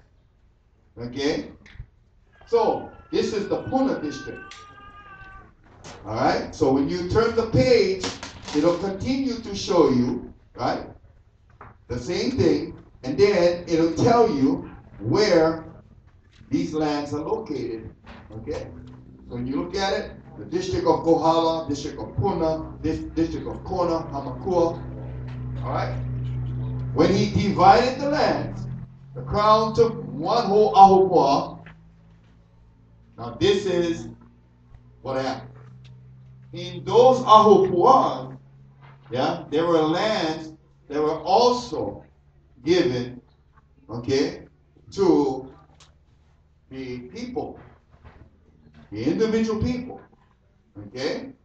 And these were given, right, through raw patents, or land commission awards. All right? So, in these lands, right here, this is the Ahupua'a Kaimu. Can you believe that you're actually sitting on a property, yeah, that was lawfully, yeah, leased out to the residents in Kaimu in 11 months. Uncle Robert's lot is number 6. Number 6. Okay? So, what I'm trying to explain to you is that as you look at this should show you the whole body. Now you got to realize that in the whole, there's people that own properties in there that have been awarded. So, as the government, we cannot just walk into the Ahupua'a of Kaimu and say, this is all ours. This is not all ours. We now got to be more precise. Okay? Now, being precise means these lands, believe it or not, this land was surveyed. The entire Ahupua'a of Kaimu was surveyed. So we know the boundaries. And then within this survey, you can find the RPs and the LCAs. They were surveyed because you wouldn't be given the award unless you did the survey. Okay? Now, this is the task that all of you will have. Okay? If you're planning on having NALICO execute the law resolution that you just passed, right? You will need to identify you. Okay? You have to identify. And that's why this information is being given to you now, so that you can understand as you go out back to your island. Yeah, you'll be able to look at the indices. First of all, this is your what they consider the inception deeds. Okay, this is the beginning. All right, and then they go to government lands from Crown. Yeah, they go to government lands. They tell you ahupuas, and it's interesting because they also tell you that there are ilis that governments own. So that's ilis are in the ahupua that there's also an ili. Okay, yeah, it's very interesting. Okay, an ili is a tract of land that is a lot larger than, say, on Kuleana. Okay, on Kuleana piece is like the lease lot that we created. Okay, house lots. Okay, there's different names for different sizes of pieces that they awarded. But anyway, all I'm sharing with you is that to understand this would make it easier for yourself when you're there at home in your district and you want to begin the process of trying to identify, a property. This will at least assist you. Okay, so we got crown lands, government lands. And I tell you, if you just take a look at what you have in front of your hand, you're going to be astounded as to how much land is still available.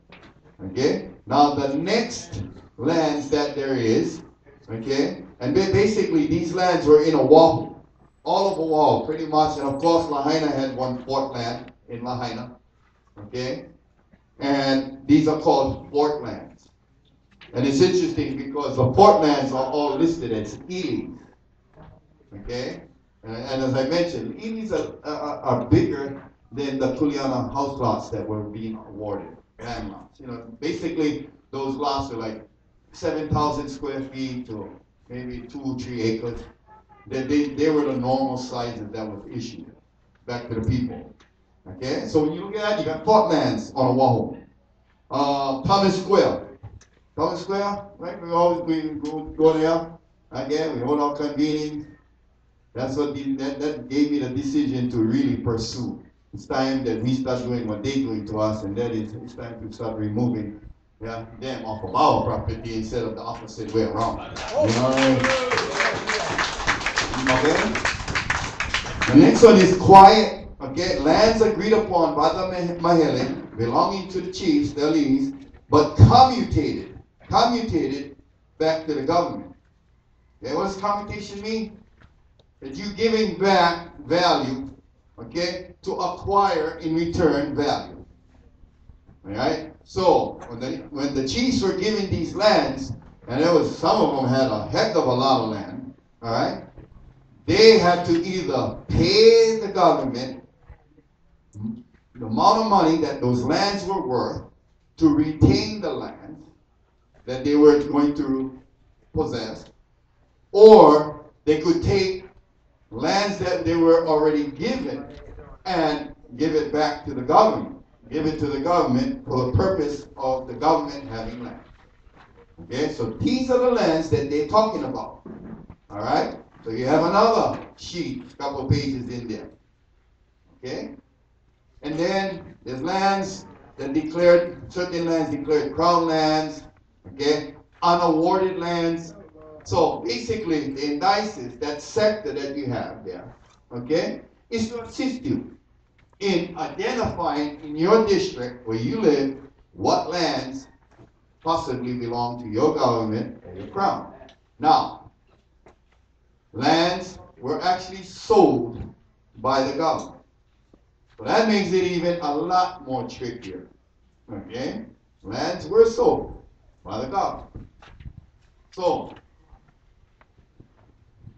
here in Keawe, this is the beauty about the lands that we're claiming this weekend in Keawe, that belong to our government.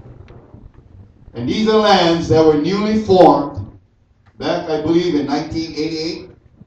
Am I correct, Mel?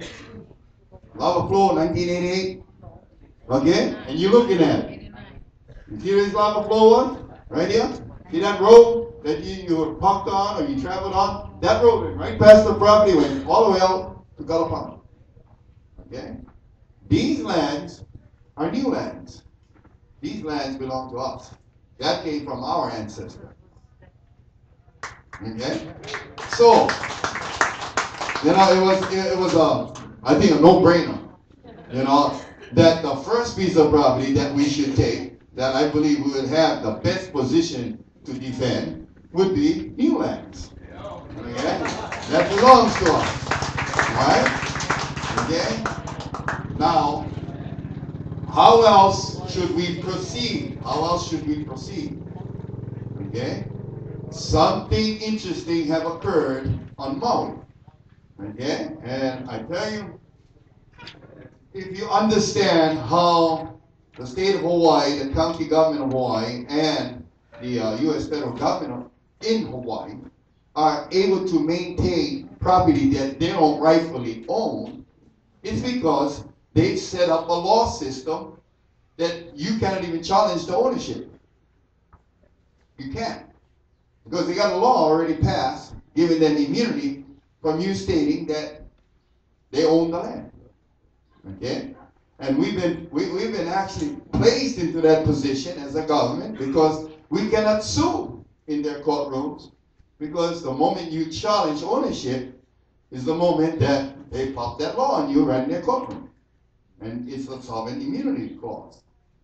So, all these years, difficulty on behalf of just sovereignty processes, trying to reclaim the lands, even private owners of lands that their families inherited, or they're the successors of that inheritance, have had difficult time in trying to justify.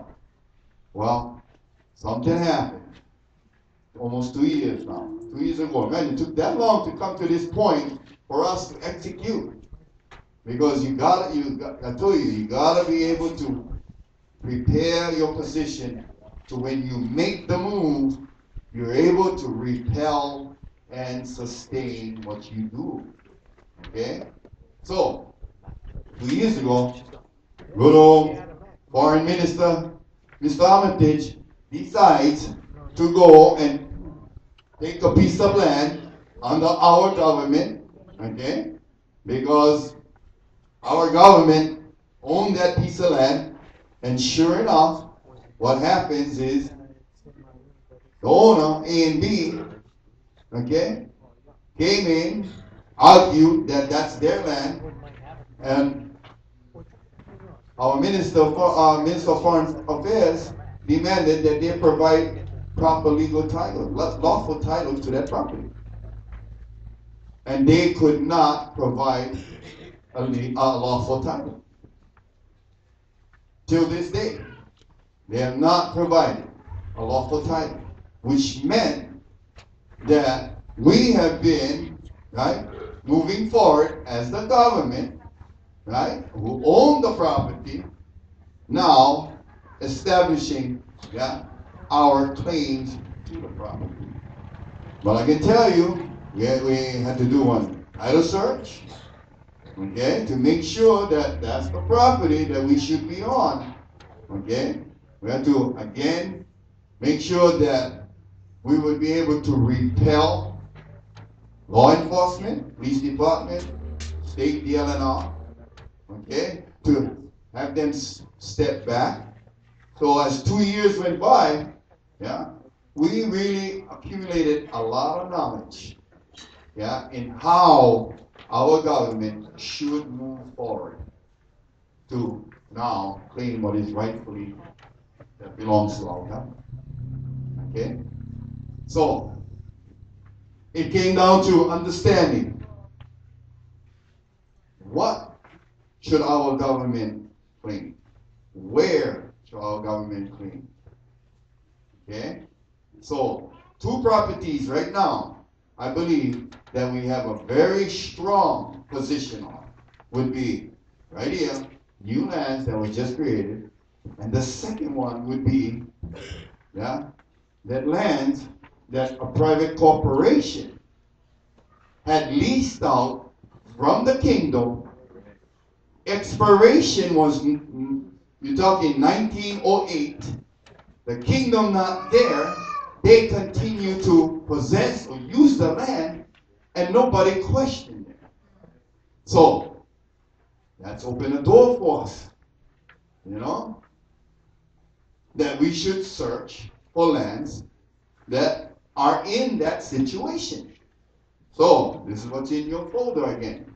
Because, I tell you, you talk about getting lucky, because this is what I had charged everybody. We're going to build on Ahu. You guys think it's government land or crown lands? I'm going to go put the Ahu up. But you got to go identify them. Well, this is how Akua, I believe, is helping us. Okay? There's maps in here right past the indices. You see it? There's color maps. Color maps of Hawaii's land division.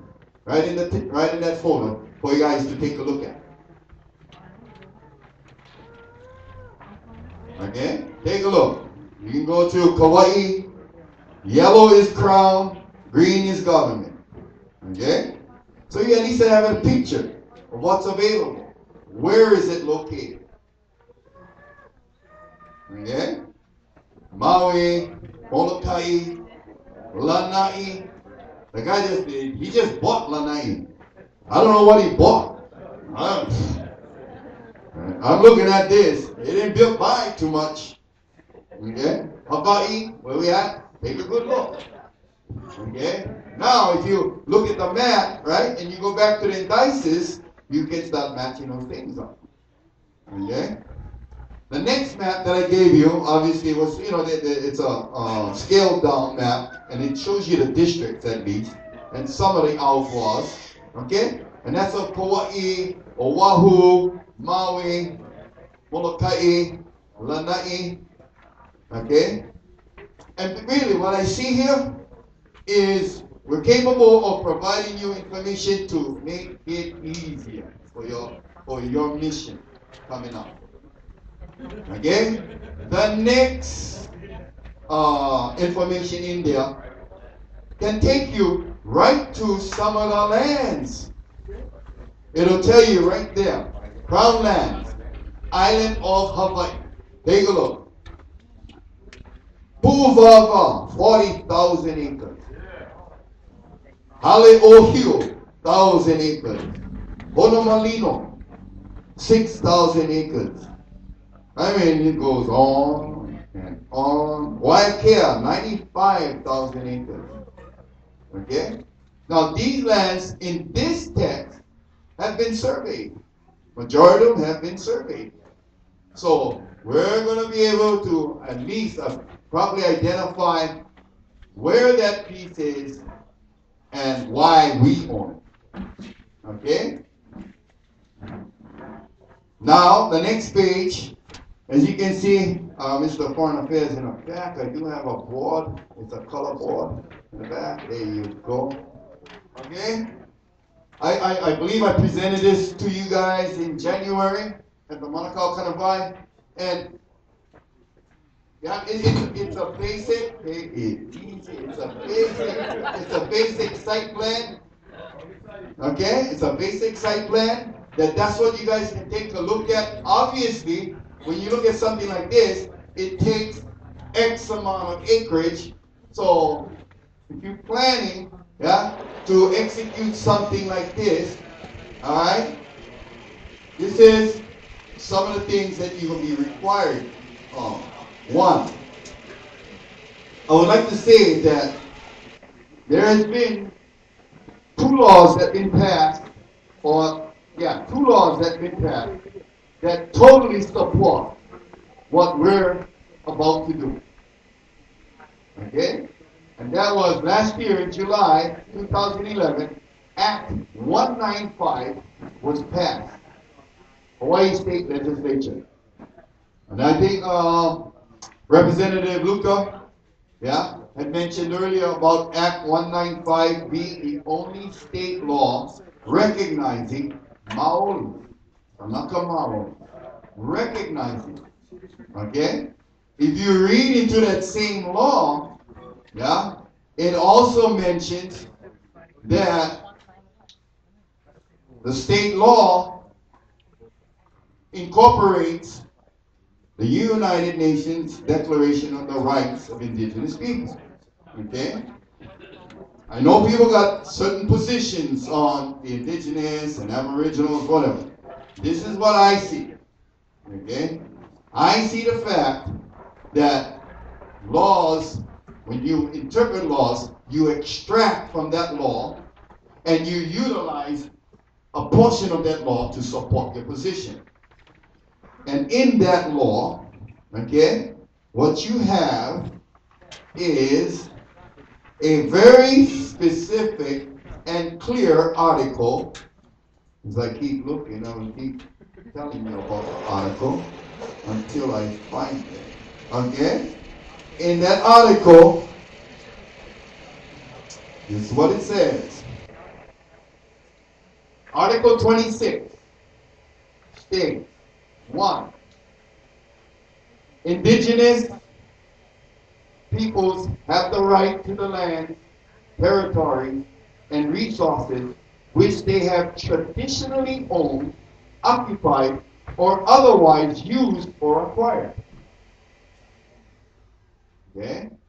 That's Article 26, Section 1. Section 2, indigenous peoples have the right to own, use, develop, and control the lands, territories, and resources that they possess by reason of traditional ownership or other traditional occupation or use, as well as those which they have otherwise acquired.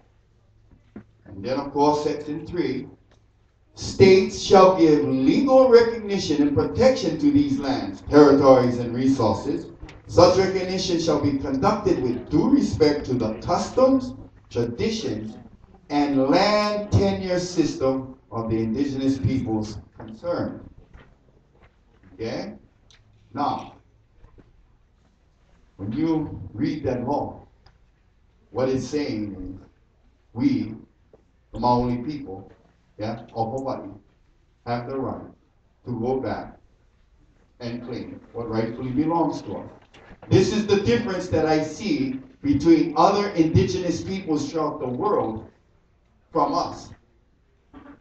The indices of awards is a land tenure system. That becomes the foundation of our claims. That's a land tenure system. So, traditionally, we're the ones that can come forward.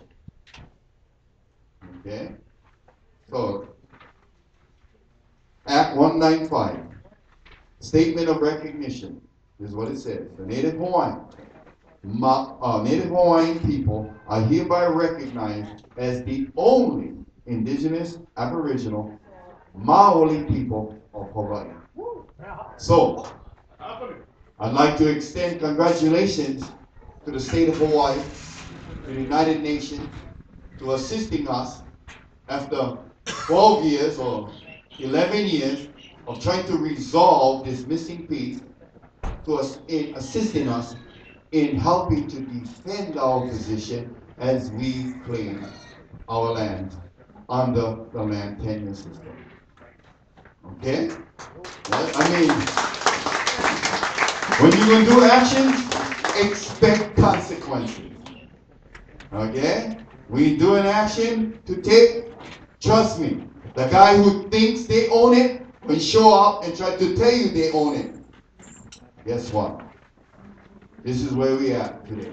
And I believe the time is right because I hear it everywhere now. I hear it amongst our own, yeah, our people in our government. And you know what? No title, no authority. You have no title to this land. You have no authority. Okay? So, if we ain't going to move, I told you, you gotta just make that statement now. You better be sure that where you are at, our government can come to that defense. Okay?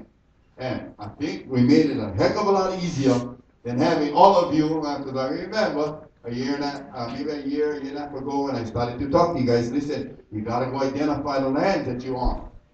Well, I know that it was difficult. We get to find enough information on the lands that we own.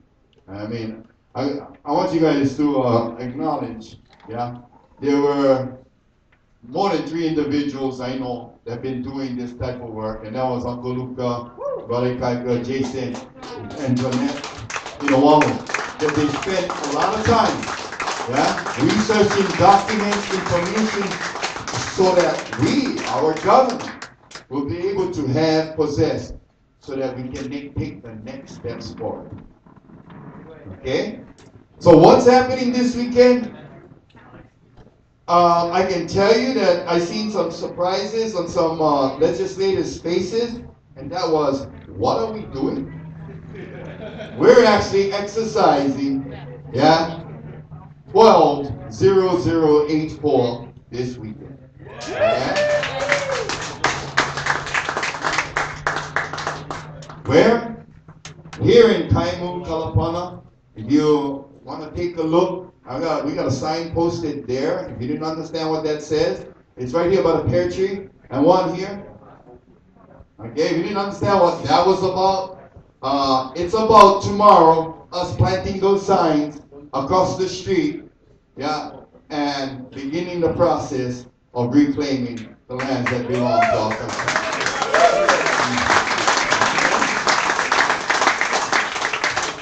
It's also supported, or is going to be executed, yeah? And this is the first case, okay? I take full responsibility, okay? I'm not saying acknowledge, I said full responsibility, okay? For whatever's happening here, okay? Only because there's a process that I know has to be developed in our government operation. I know that. But it took literally up to the very last minute to understand and have the positive confidence that I now have to actually give this a green light. I think that was the hardest challenge of them all for me. How and when to make that decision. Okay? And I'm just so glad, like I said, I have people on the wall that have made the commitment with me to go and provide this documentation so we can lock this in already. Lock this in and fulfill this action. So, this weekend, what's happening is we're building beginning steps initiating Kahale o Kaimu. It's called the village of Kaimu. Okay? The village of Kaimu will be located on our land, on our floor. Okay? 10 lease land house lots awards will be granted this weekend. And I put 10, you know. I could have said, oh, let's go get 100, 200. You know what? When you take the first step, you know, it's like you guys trying to understand how to pass a resolution. It's like me trying to figure out all the nuts and bolts that gotta be there so that this ship, when we launch, at least I can say to you that I'm confident, yeah, I'm confident that we'll be able to repel and maintain what we're going to execute. Because I think that's a part of, to me, our government growing, yeah, executing, learning, and then perfecting what we need to do so we can take this body, yeah, and start to execute. Now, I can also tell you that the commitment to doing something like this is very high. Very, very high. Because you gotta maintain, yeah? You're gonna have to build. More importantly, yeah, you will need people that will be willing to participate with you. I think that's a challenge in itself. Okay? There is right now, and I have to share this with you, body, and with those that are in attendance at this convention. Okay? There is, how would you say, a caution in our exercise, and that is the laws that were passed, you're talking just recently, yeah, applies to Maoli. In fact, what's interesting earlier, that I ran into a gentleman that I dearly, I tell you, respect and love, and it's Uncle Abel, over there from Keawe. And again, Uncle Abel, yeah, is before all of us doing what we're going to do this weekend. You know? He goes, he does, and he takes on the consequences. You know, earlier today, they shared with me that they had gone again, you know, occupied territory, and of course, those guys, meaning the de facto government officials, came, arrested, did the same number. But you know what they shared with me? They will let us two Kanakas go, but they will keep the non-Kanaka. You know, maybe I can share with you, Uncle Abel, because, yeah, they went past one law already. That's why, in this situation now, we're building a nation. Don't get me wrong, everybody. We're building a nation. But sometimes, those responsible to taking this nation forward may be only a select few right now. And a select few are going to be the Maori people, our Kanaka Maori. Because our defense is injecting the support of law. I believe it's been the defense that our Kaho'olawe case is still in La La Land somewhere. I don't know what they did with that. But we're certainly going to make sure that they bring it out. Okay? We're going to force it out. Well, in that law, we clearly described that we the government. This is how we did it. We did everything that we had to do to get recognition known to the world. Yeah? We did Kaho'olawe. It went across, right across the world. And I think Ken, give a hand to Brother Ken Nichols over there. You don't know who this non-Kanaka is. Well, I'll tell you what, he's a Kanaka. Okay? Been there, helped me, helped all of us advance. In fact, if you are getting, if you don't know who these two guys with shorts are, yeah, they're not Kanakas either. You know? They're actually from Europe. They have a huge respect on television, in television, and we decided to bring them in to videotape this and to prepare us, yeah, for us to provide them one nationwide reclamation act that we will be preparing.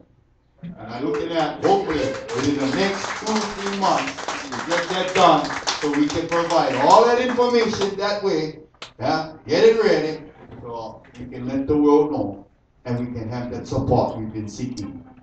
So, there's work to be done. This is just an initial step to get us moving forward. Okay? But there's already been plans, they've been working to get this thing moving forward and assisting us. And I believe that with excellent planning, we'll be able to fulfill what we always need, and that is support internationally. We need exposure internationally, and we're going to do the best we can to accomplish those goals based upon what we will initiate here, yeah, in Kalapana. Anybody got any questions?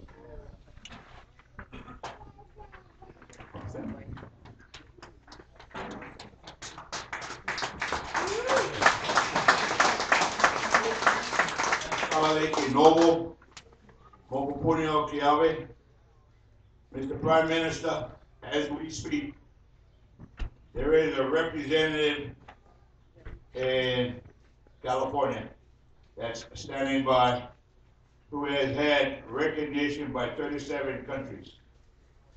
And she knows of us. She's watched us on film as we protested in Maui when we went to court. This is Catherine Bucknight, who is the editor of the video that most of us, some of us have seen here. And it's Gary? Gary, what's the name of that video, Catherine?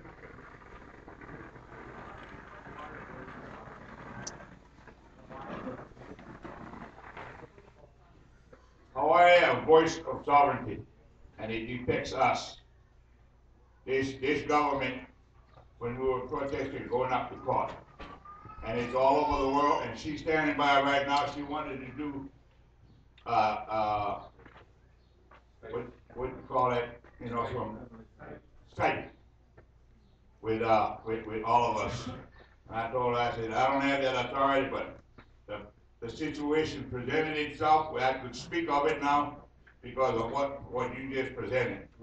And I think God has intervened again in our situation, and this will make all of us, those that have been in doubt for years and years and years, to believe that there is 37 countries that knows of us, the Lawful Hawaiian Government, what we're going through. And she's standing by right now.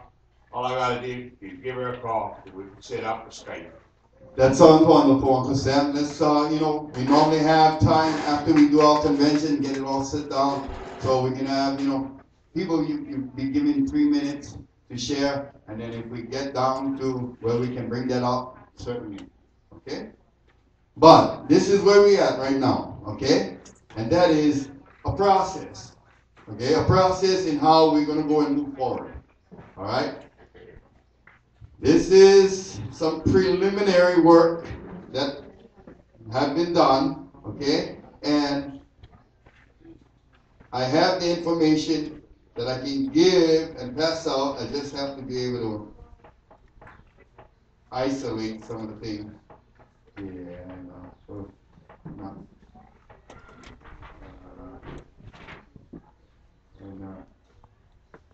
time out.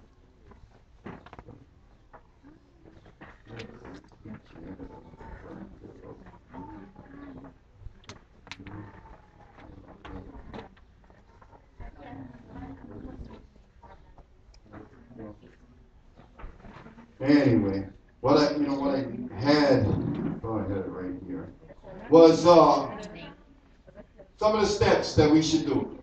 Okay, 1, selection of property. Okay, when you select a property, make sure that you do that homework to know that property still belongs to us, free and clear.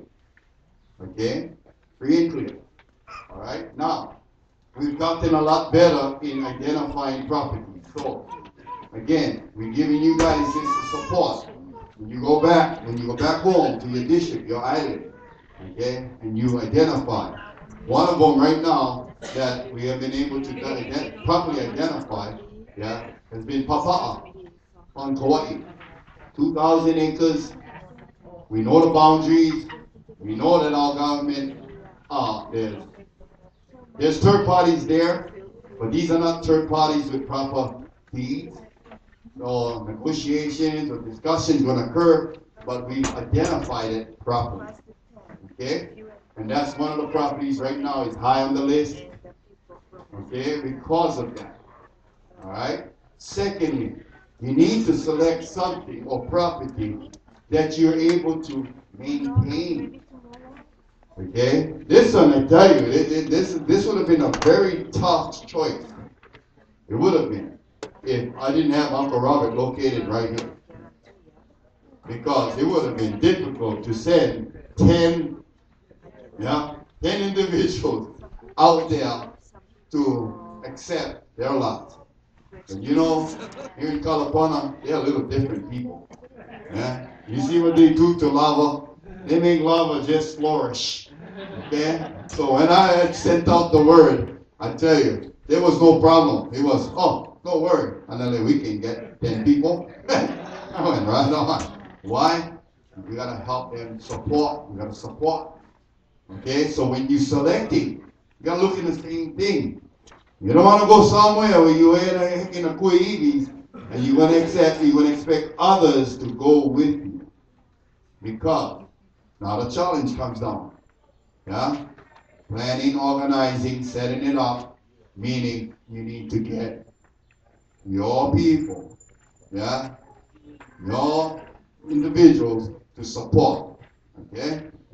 In our discussions, in our meetings, because of the situation that we're under, and that is the current laws supporting what we're doing, it makes it difficult to get anyone else involved other than Maoli. So when we looked at it, yeah, we realized that we have Kanaka Maoli who are nationals. We have Kanaka A's who are nationals. And Kanaka A, all it means is you're just a non-Kanaka. Okay, that's the description that our ancestors used to identify non-Kanakas. And we have Kanaka denizens, Kanaka Maoli denizens. Okay? So, what happens, you're in a district, yeah, and you ain't got enough nationals living in your district to even try to present or to make the opportunity to happen. That's the list that I'm talking about. Okay? Not a national.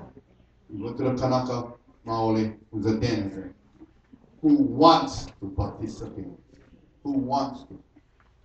Okay? I don't want to hold this process up. We're looking at if we going to execute and we will now support what we're doing in Kaimu, we definitely going to have to pick up the space, every island in the districts, yeah, to try to organize what we're talking about, the land clearing. Okay? So the discussion was the qualifications, the early qualification. All right? And then, I mean, if we can't get our Kanakas to move forward, then we move to our Kanaka National, our Kanaka A National. But please hear me out. Because I just had it was just shared with me what happened on one occupation that took place in Kautman. And I believe that that's a great sign from Moku that the decision to do it the way that it's being developed is the right decision. Okay? So I thank Uncle Abel for coming because it's very difficult, for me to stand here and say, well, you know what, you cannot do this at this time. It is. Because I got Kanaka A's who've been nationals and a part of this process longer than a lot of Kanakas who is a part of it now. That are so dedicated to this process that, trust me, I know they would go. I know. But the situation calls right now that we're going to we're going to make sure that the parameters are drawn. We remain in the upper hand. We remain. Okay? That's all. It's a strategical move. Okay? And if you're disappointed, you like sue us in their court. We might get recognized. They might give you the judgment because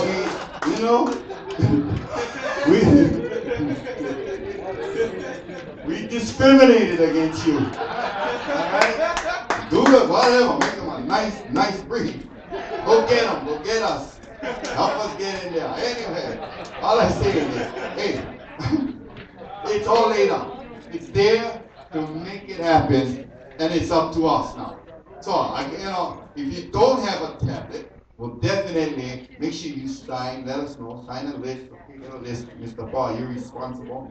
Make sure that we all have one. Okay? And there's one that I know you don't have, because it wasn't Kinko's, it was me that didn't make the copy, and I forgot. But this also have properties that our government owns, true leases, and our crown. Okay? So we'll be able, our government be able to supply these. In this one, it'll be your island organizer that will supply this to your government officials. Okay? Lastly, let me talk about leadership. Okay? Doing an action like this, it really requires leadership. Okay? So, you got to sit down. Leadership means you're capable of leading. That's the first rule of leadership. You're capable of leading others to agree with what you're going to do, the mission, what your objective is, and how you're going to accomplish the goal. All right? Because without the leadership, yeah, in that area, what I believe our government will be end up with, yeah, is confusion. I'm not interested in trying to solve confusion when it can be done very clearly. This is the law, this is what you have to do, and let's make it happen. Okay? But trust me, leadership is really important. Okay? So, having said that, yeah, this is what I was hoping to happen a little earlier, but since we was in English and civics class, okay, we may not have the time to get out there. But the plan was, yeah, I had asked Uncle Robert, okay, and I didn't ask any one of you, anybody else. I had asked Uncle Robert, being that we in Kaimua, okay, and the situation that we in, I asked him, Uncle, listen, I need 10. Give me 10 people. So you go, and I just told him that last week, okay? Give me 10 people that you believe will maintain the integrity of our first grade. Okay? Now, these 10 people, yeah, we have a lease agreement here with us today, okay? And the lease agreement comes right out of, can you believe, the lease agreement that either Uncle Robert's grandmother or grandfather went signed back then in 1892 to get lot number 6. This is the same lease agreement, obviously, with changes to update it. Okay? I think it's very amicable, you know. It says, leasee shall pay to leaser rent in the amount of blank. You guys decide. Okay? You guys decide. We waited this long. I would love to see individuals willing to go to land that they can build a home on now. Yeah? That they can finally have a place that they can claim as theirs. Okay? So I won't have any information there for you to sign as far as rent, paying rent. You guys decide. Because again, our government needs funding, always does. And I think as we progress, we've tried very sincerely, I believe, in trying to get participation to assist. I think the time is right. Okay? Here we are. Yeah, we're the ones, the government, taking the step to provide for our people. I think it should be reciprocal. You guys decide. The community of Kahaleo Kaimu, you can sit down, you guys decide. Alright? You know what?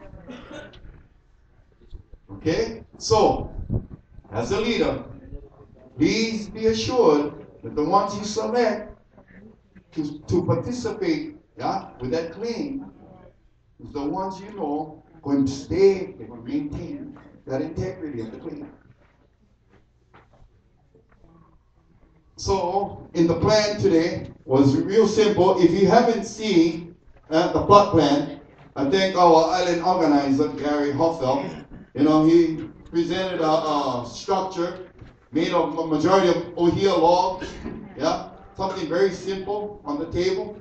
He also has a site plan showing the roadway, showing the lots, yeah, that we're going to be awarding.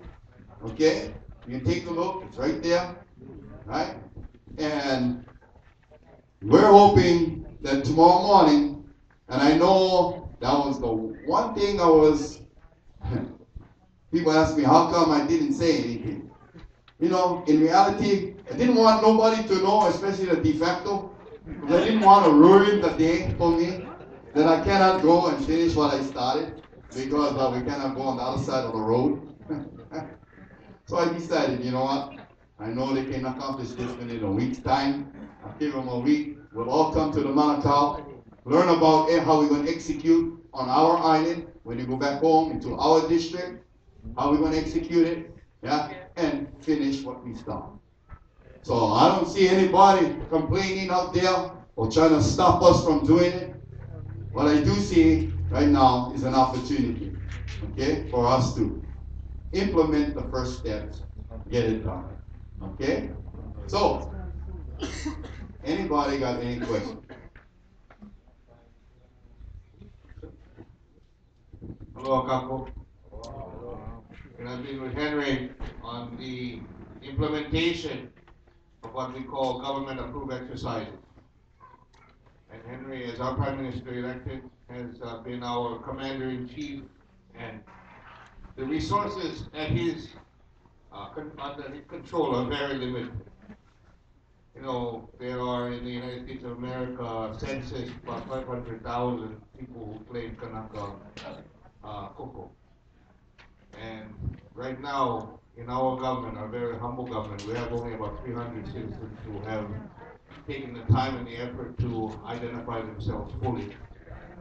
We have something like 2,500 applicants, but only 300 fully committed ID citizens.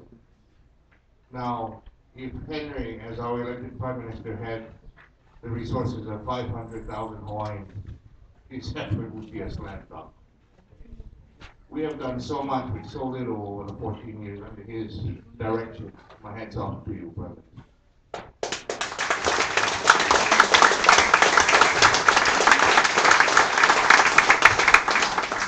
Each and every one of you, the ones I look out and I see that I first met 13 years ago, I cry and I realize that it's your vision and your belief. It's almost like believing in Santa Claus and Easter Bunny. You know, that justice, we've been told it's impractical to believe in justice. It's not practical to believe that righteousness and the fact that the government should be for the benefit of its people, the pursuit of life, liberty, and happiness. But I tell those people, we believe. We have to believe. For the future of our babies and the future of our planet. That it's about time governments represent the best interests of its citizens. I warn you, Kanaka, if you engage in this action, that those of us who went to Kaho'olawe made a commitment, we didn't care that we might be blown up by ordinance. That wasn't even a concern. We were arrested and charged that to get Russell, Nelson, and they told us, well, you know, you go over there, you guys could have gotten hurt or, you know, you're responsible. When it comes to love of country, that's responsibility. The activity, the activity of right to travel was not without risk. There have been people beaten and very thorough in the house. One of your citizens right here was beaten by the police. And it's a Kanaka age. That's how dangerous it has been for us. It hasn't gone away. We have citizens who are, you know, supposedly going to be garnished for $200,000. I know, not 200, $2,000 in traffic fine. Henry's position as our Prime Minister has been not to harm our citizens. That there be no physical damage or harm and fiduciary harm for our citizens. This is not what we signed on for. But we certainly were attempting to apply law and righteousness to this fight to restore justice for our great-grandparents and to restore a homeland that is the inherent right of every Kanaka child. And I warn you, those that Uncle selects as the first 10 of this award, this is a political exercise. You are going to be putting yourself in the conflict. You will be in the Makakawa, the face of battle on behalf of our people. So don't take it lightly. I have been the one to stamp your papers and process your paperwork. I have been the one to go into court. And I'm going to tell you right now, I've been waiting to be declared in contempt of court in these courtrooms, and I have not been declared that way yet. I've been in contempt because I am in contempt of this fraud. Why not? I've had the opportunity to tell judges to their faces, you are fraud. How can you guys call yourself lawful people of the law and yet be committing the greatest conspiracy to defraud this world has ever seen? So the only thing I'm saying is on this is a momentous occasion, believe me. But the only thing is going to be a big one. This can really put you right into the face of battle, yeah? So anyway, my hats off to you, Uncle Robert, to you people of Moku, Keawe, for being here and believing, and all of you who have come from all of the points of our kingdom. Mahalo yakoa, ina. Thank you. Minister Victor, hand the mic over to our Minister of Foreign Affairs to give us his report. Mr. Nelson, on stage. Thank you, Kalapana, Speaker. I just want to touch bases on what our Prime Minister has been speaking a lot about today. And really, in truth, it boils down to what Nalik also stated. A lot of fraud, a lot of hypocrisy, and a lot of misleading information that a lot of us have sucked into from the day you were born. Unfortunately, for the de facto government, it doesn't work anymore. You know, understanding your obligation and rule of law is an important element of what helps you to exist from any part of being deceived or betrayed from a theory and reality. So the theory, we actually believe we want Native Hawaiian. There was a resolution drafted by foreigners that stated that all Kanakas are Native Hawaiian. You know, when you go to a rule of the law, that really separates the difference of truth and justice. And there was only one thing my Prime Minister said to me. All you need to do is learn how the law works and how it functions. I took that in heart. Real. Took that in heart. Because today, I can stand it, there's nothing that can say to me that makes sense to me about this process. It is absolutely process. And so, the exercise that under our Prime Minister's leadership only made me a lot stronger and gave me knowledge to understand my responsibility as foreign affairs. What I have experienced so far, trying to get to foreign countries and setting up other meetings so that we can have a head-to-state understanding about our obligations. What's it supposed to do because of other countries looking at foreigners representing us about who's set up in the agreement, who is thinking Moku, or Neil Abercrombie. You know, it's one of the toughest things that I have to deal with myself personally. And even now get to the UN level, when I try to get questions asked and get a response of getting to the UN so that we can validate the oppression, the hindrance that we continue to experience being denied and ignored. It is not easy. The most funniest thing that I experienced was that, okay, so who are you? Okay, what group do you represent? Wow, that was a great experience for me. When I think I was ashamed of it, that was a great one, because all I had to do was brag about that. And I did. So I said, why don't I just send you the information we have?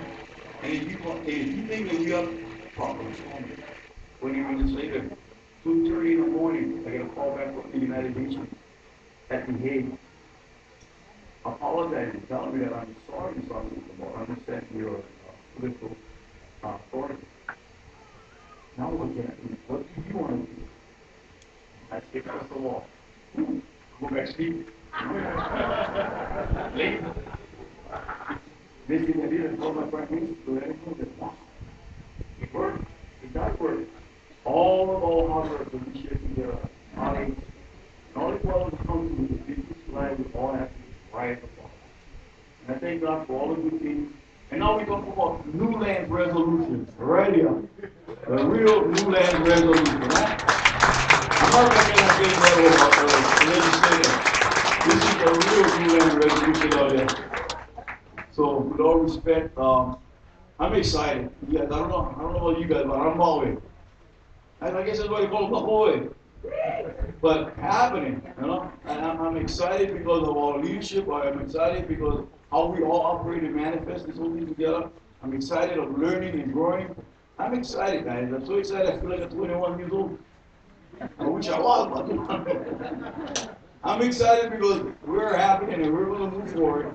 And we're going to do this in a peaceful manner. You know, we don't have to raise the weapons of mass destruction. We're going to raise the weapon of mass aloha. So, you know, I go Prime Minister, I go home and I go build my building. Maliko's waiting, calling. What about you, Russell? You ready? I know Russell's been a great help on my way. Who kept me in the office so he could get all arrested and everything else to do with the contractors all of it. Thank you, Russell. But my son has to hide it. Now, with all respect, though, I really, really thank you for keeping us all together. I know it ain't easy, but especially when you get it paid weekly. Very weekly. And these two guys to my right, they never lose the weight, bro. I love these guys. And George, thank you very much for always having my book in. I came in and went, no more paper. Like always, 38 times, George, always had everything for me. So, George, thank you so much, bro. You got 24/7. Excuse me, better wake up, man. I love you. And everybody, thank you for being here. I appreciate it. And you guys, it's showtime, okay? Not stop, let's go to the action. Okay? Because God is right, we just need to understand it. Let's go. Mary Mahalo.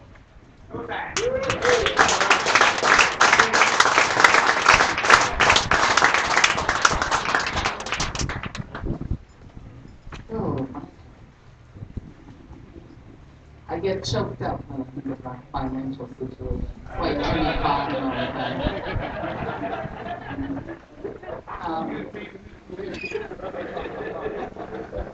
All I can say is, you know, the only way we can make a difference is everybody's got to be able to refocus, think about the we have to work together to make things happen. We have to do what needs to be done to progress. And thank God we have our Prime Minister as a leader. So, so hopefully soon, the we and all of us will help the Treasury see at least the bone walk. Good thing I know how to color my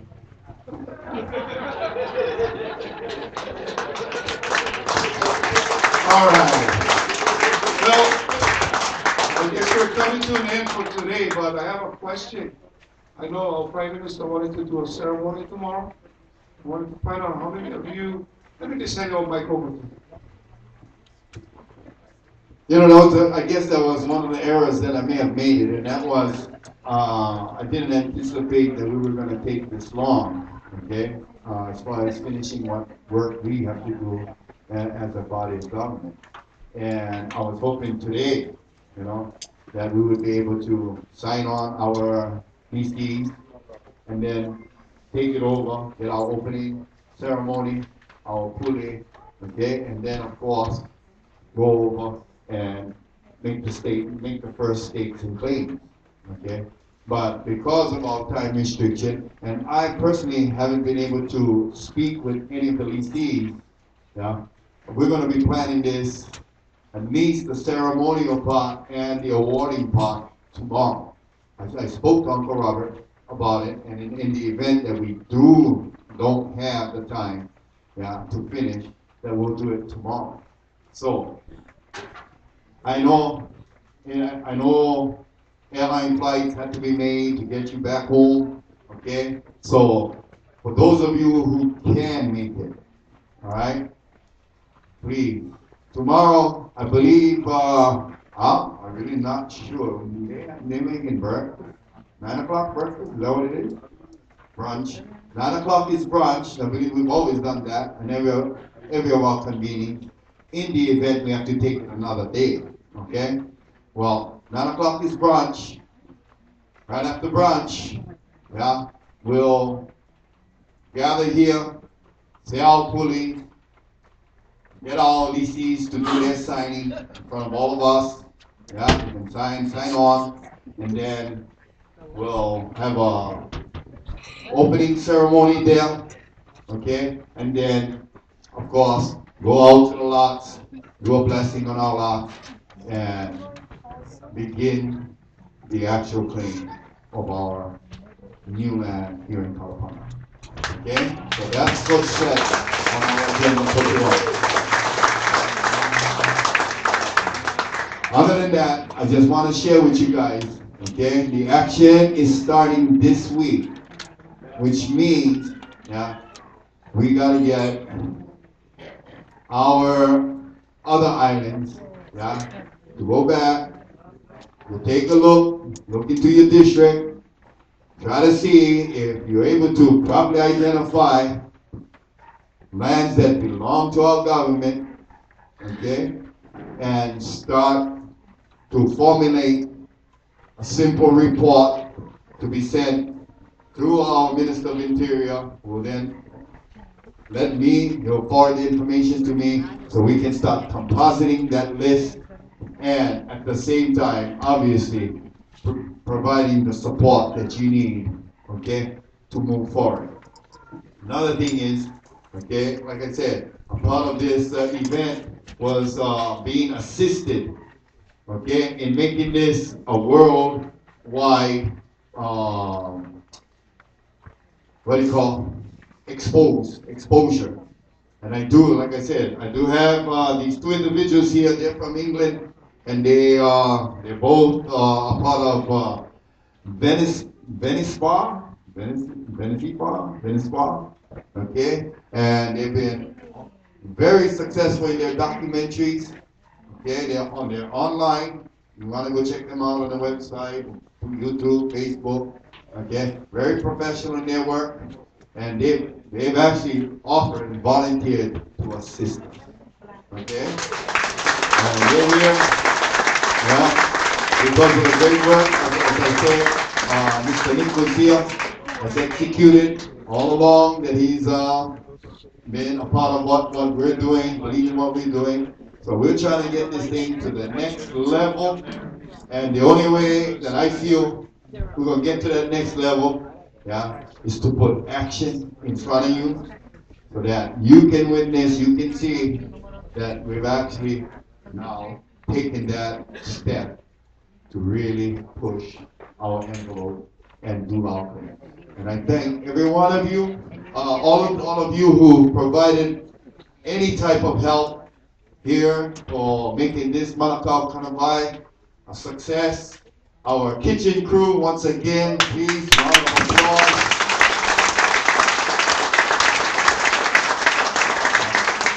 Our host family, okay, here in Kalapana, the Keawe Homalus, and all the other neighbors and the people that contribute and help.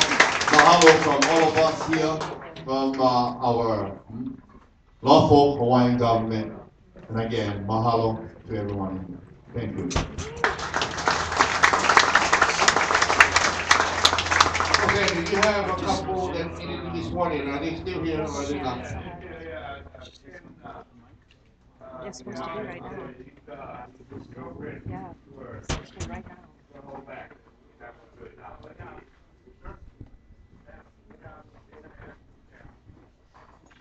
Let's get a picture. Yeah.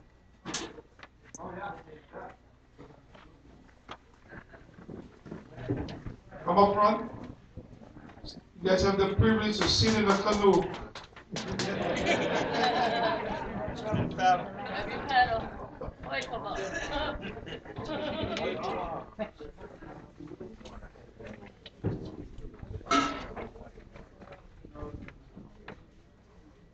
Aloha. Thank you very much. Thank you to raise your right hand. Repeat after me when I say I. Each of you give your name, full name first, Marilyn. And then repeat after me.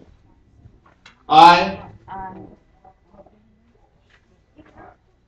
hereby declare, together, hereby declare, on oath, that I absolutely and entirely renounce and abjure all allegiance and fidelity to any foreign prince, potentate, state, or sovereignty, of whom or which I have heretofore been a subject or citizen.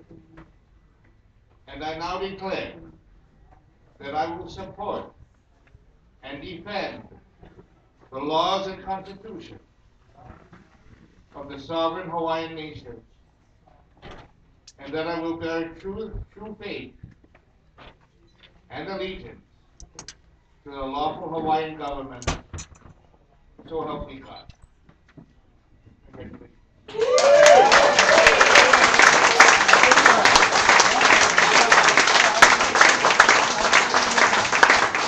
At this time, we historically have opened the mic for 3-minute floor time for anyone who would like to comment from the gallery or even from the floor of the legislature. Hello, panel. Put it on my way.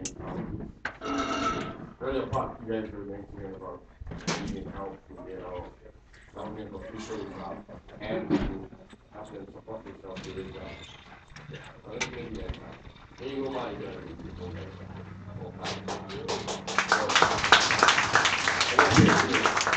I see a professional come, I see them go, I see you guys make them cry, I see them make them quit. They work, their job. But that's what for asking you guys, I mean, for you to say that you need help, yeah, just a little help. You would rather get these help for all the Kanaka people.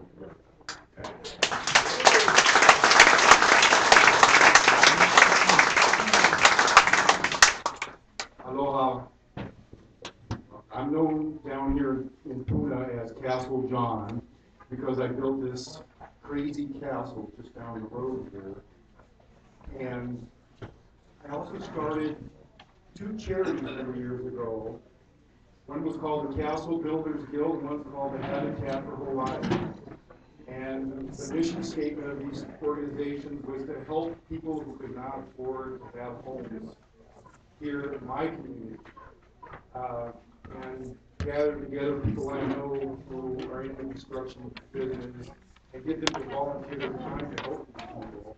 And so I would like to just make a formal announcement at this point that I would be willing to engage my charities to help these 10 people get their homes built out on this land here. And believe me, when me and a bunch of my guys are out there working on that land, and we're surrounded by people that don't want us to be there, we're going to have nail guns and hammers, and they will move us. We're going to keep building that house until it's done.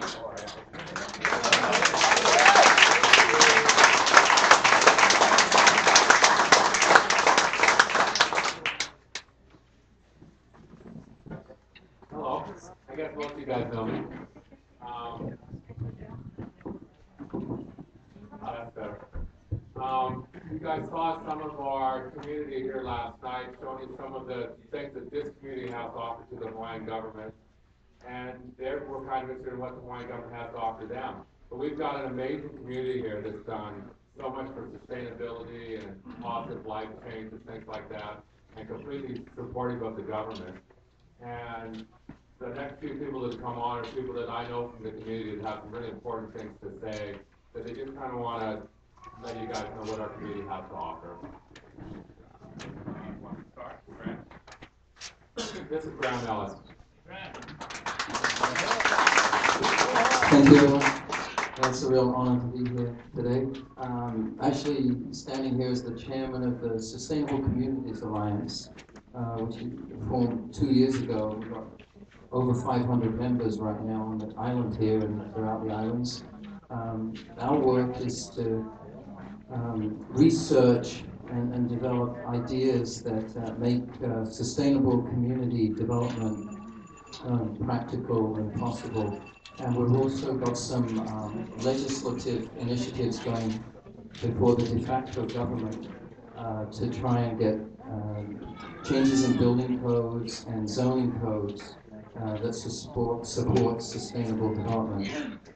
I am a citizen of the kingdom, very honored to be a citizen, and I just want to share with you that the research that we're doing is, of course, something we're really doing for the kingdom here.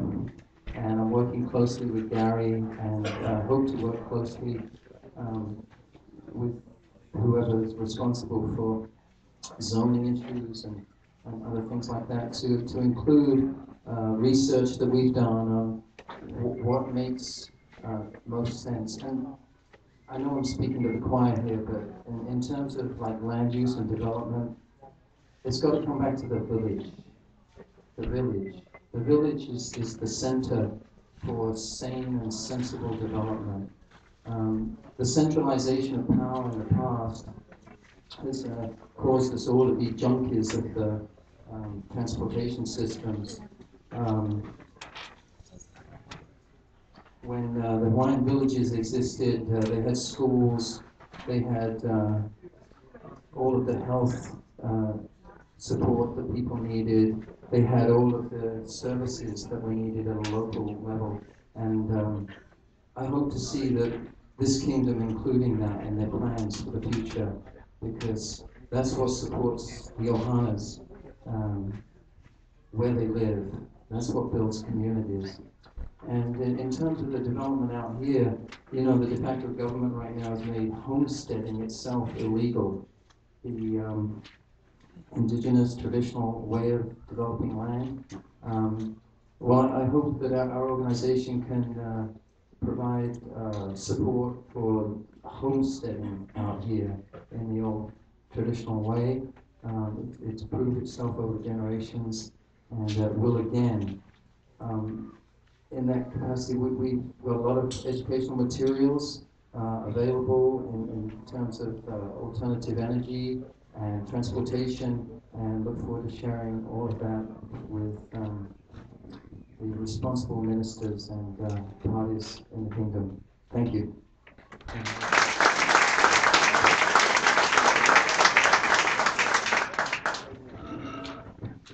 Hello.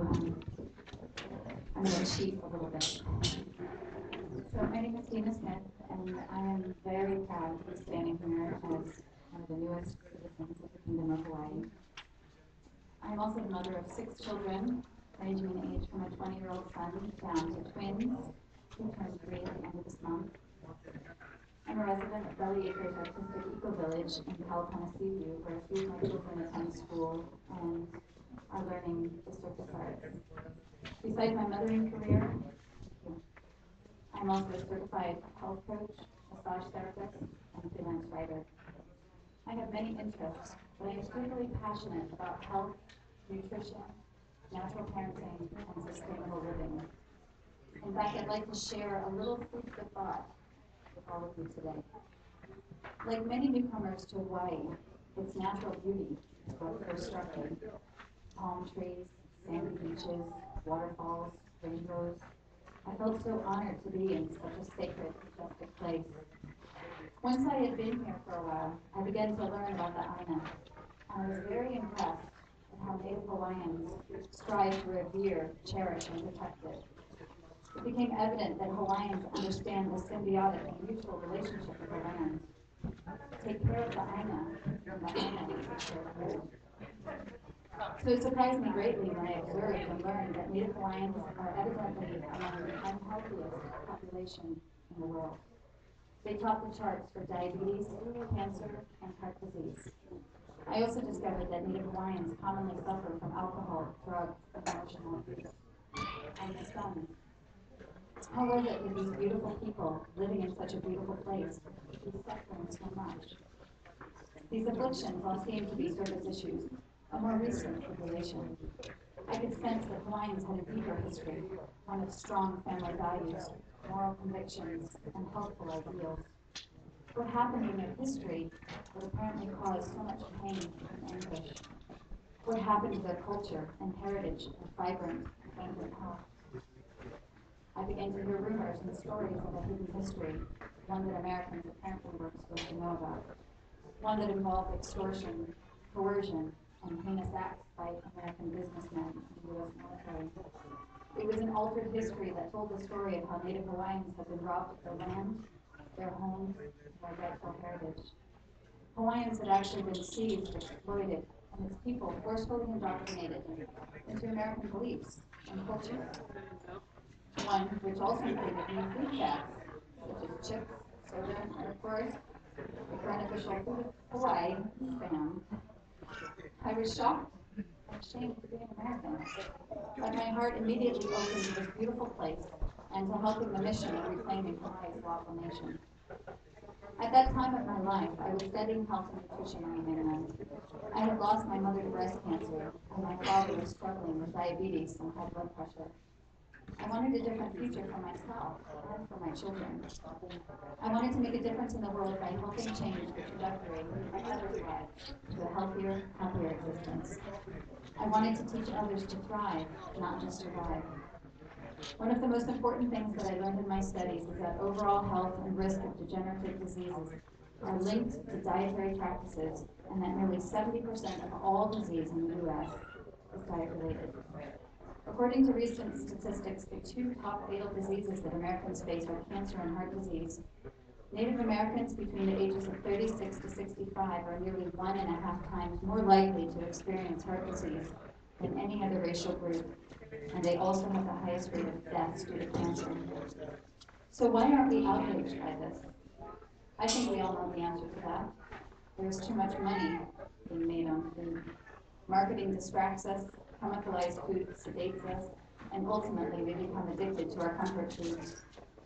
How did we become so disconnected from our instincts that we now spend billions of dollars each year on processed, packaged, and fast foods, and then turn around and spend millions more on weight loss programs, nutrition books, and diet foods? The truth is we do know what foods are healthiest for us. We're naturally attracted to fruits and vegetables. Plant-based nutrition is the most powerful medical intervention we have available today. No other method offered by modern medicine has such a broad and profound effect. People who consume a diet high in plant foods enjoy benefits such as increased energy, lowered risk of disease, and longer life expectancy. And not everyone is willing or ready to completely abandon his or her current diet. There are some steps that one can take. Remember these 6 words: fresh, whole, local, raw, plant foods. We should be less concerned about how to read a food label and more concerned about eating the foods that have no labels. We truly are what we eat. I love how passionate Native Americans are about reclaiming their land. That's a big reason why I'm here today. But how do we infuse a similar passion into reclaiming the native, natural diet of Hawaiians? One that involves food that doesn't come in a package, but rather is gifted from the Aina. Hawaiians have been oppressed long enough. It's time to get the land back, vibrant health back, and our country back. I look forward to sharing my skills, my talents, and my life with all of you.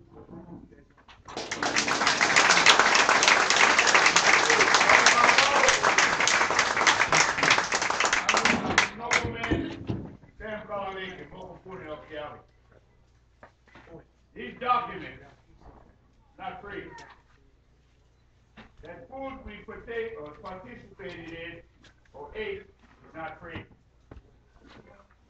Not free. Our Prime Minister, you should have been when we first started.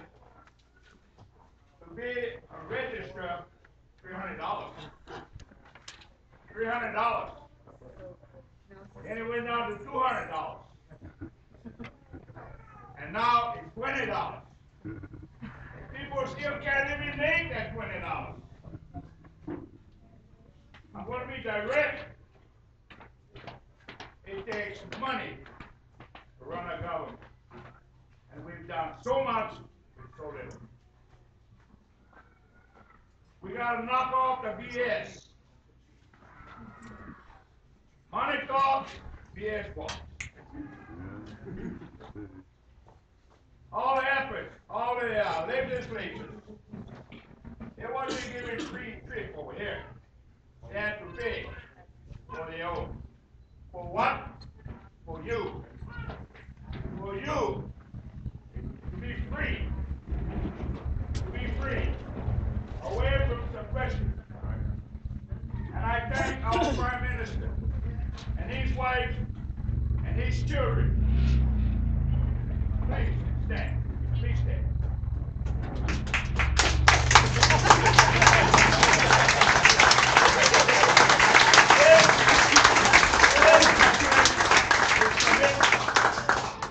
Commitment.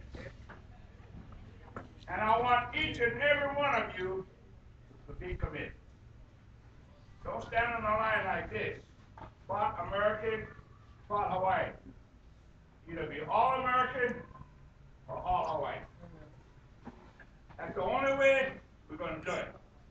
We have a process that there is no dual citizenship. Can you imagine if we had dual citizenship? How just imagine when you're outnumbered, you have someone here telling you what you could do, telling you how to do it. Well, this government has brought an end to that. This government has brought an end to that. No more suppression, no more oppression. Each and every one of you are responsible.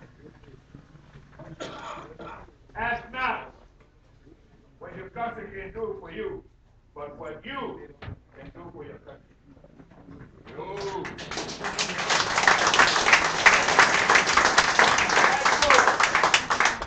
That quote comes from our queen. Comes from our queen. So John F. Kennedy picked that up from the True story. True story. So, Kanaka is, God says, believe in me, follow me, and I give you a land of milk and honey. Well, my friends, you're on a place where there's milk and honey. Follow.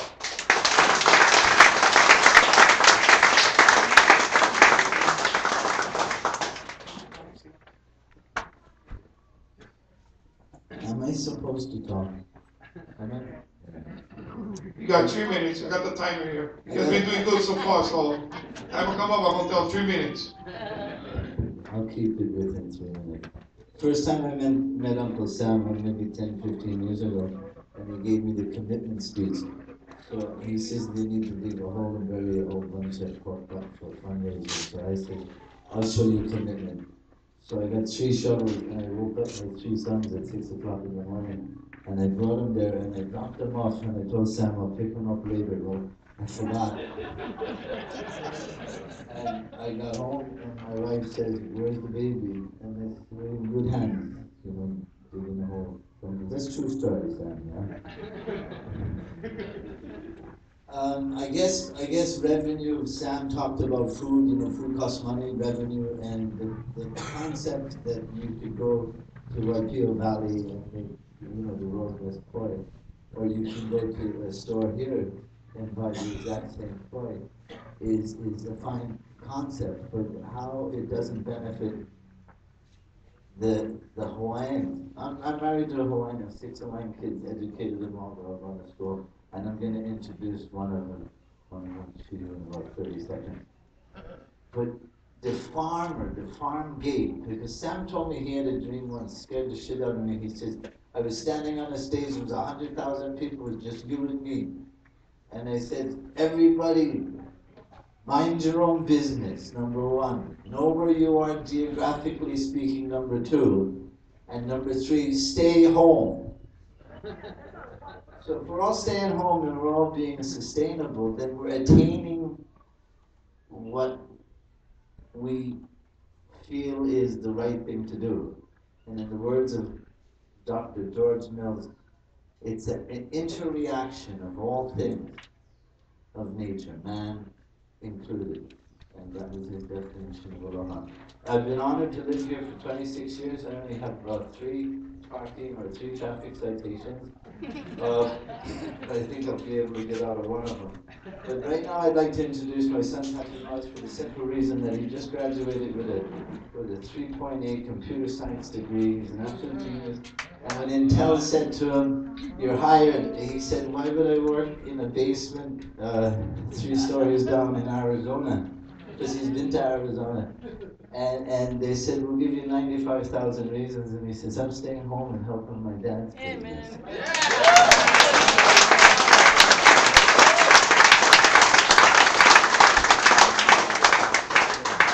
Beat that. Thank you very much. I appreciate this opportunity to talk about this. My dad's the wonderful education of these things. I guess I'm just here to introduce myself. My name is Patrick Morris in Lawful I was born in Minnesota. I was born in my mother Italian family. So today I'd just like to introduce myself and maybe express some of my experiences or skills briefly and see how I can help with the Lawful Hawaiian Government. I've had, through my college experience, I've had the opportunity to work with databases and mapping and computer science.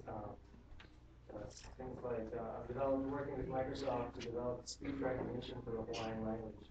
So we're partnering with the universities and Microsoft and we're trying to release that in the next version of Windows.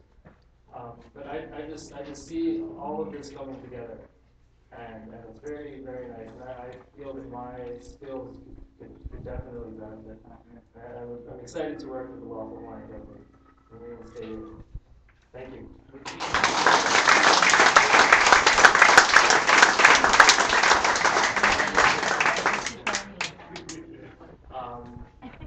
I'm number 1. No, I am number 1. Thank you very much.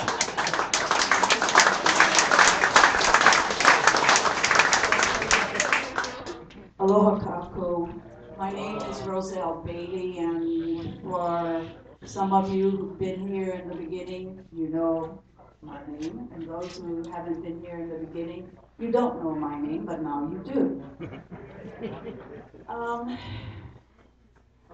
First of all, I'd like to say I'm really, really happy with the progress that the government has made, because I had several questions, because we have been bombarded on several sides from other, what shall I say, organizations and people.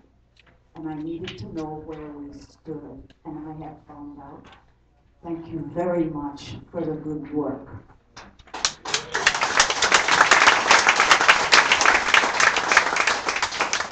In my Tutu's Bible, John he marked a whole chapter and a particular passage. The Bible is in Hawaiian, and I still have it in my possession. And one of the passages said, if you tell them in English that they are not good, or they are not smart, or they are not eating well, or they cannot do things, eventually they will believe it. And our family was fortunate not to be brought up that way. And I would like to say to all of you, legislators, friends, family, you know what is right. You know your own dietitian needs.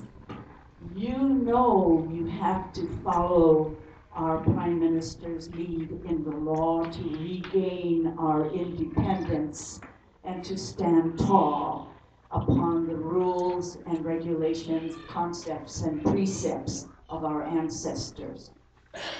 They were intelligent, you are intelligent, and you can work hard to make this work, Puka, for our ancestors and for us today and for ours to come tomorrow. And that's all I want to say. Thank you.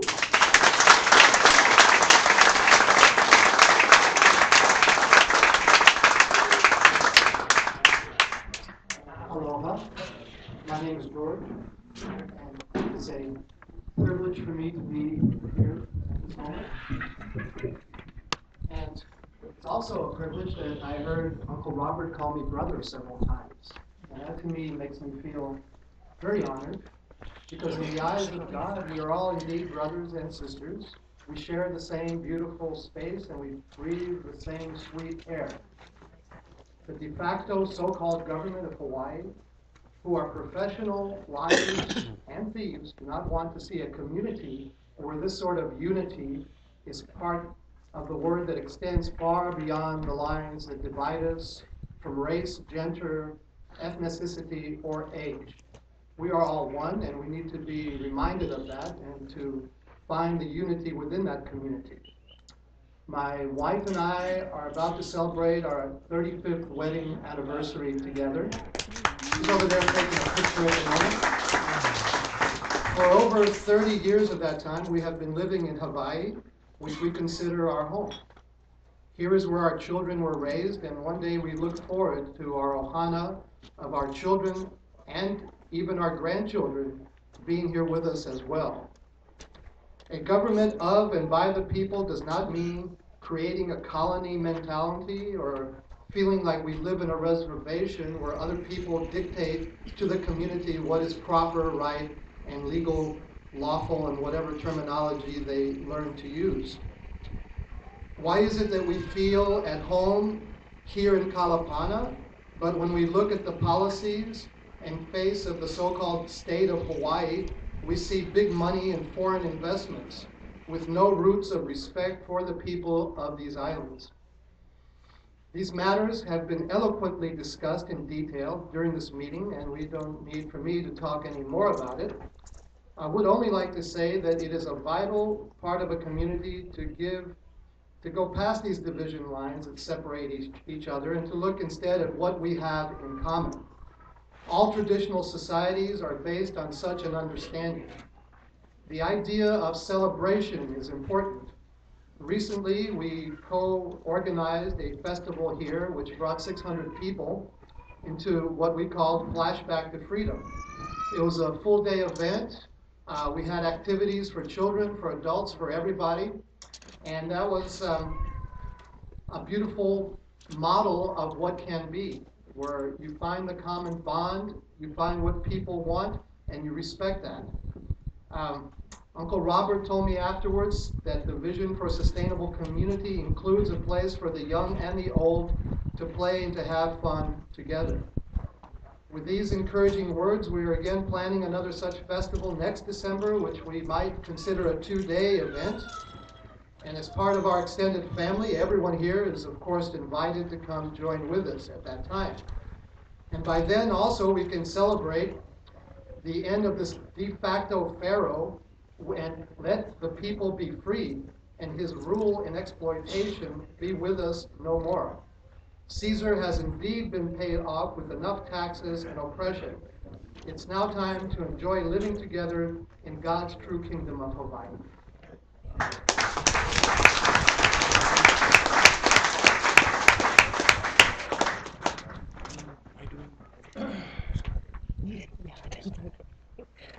Aloha, everybody. My name is Jim Kimmel. Thank you, Uncle.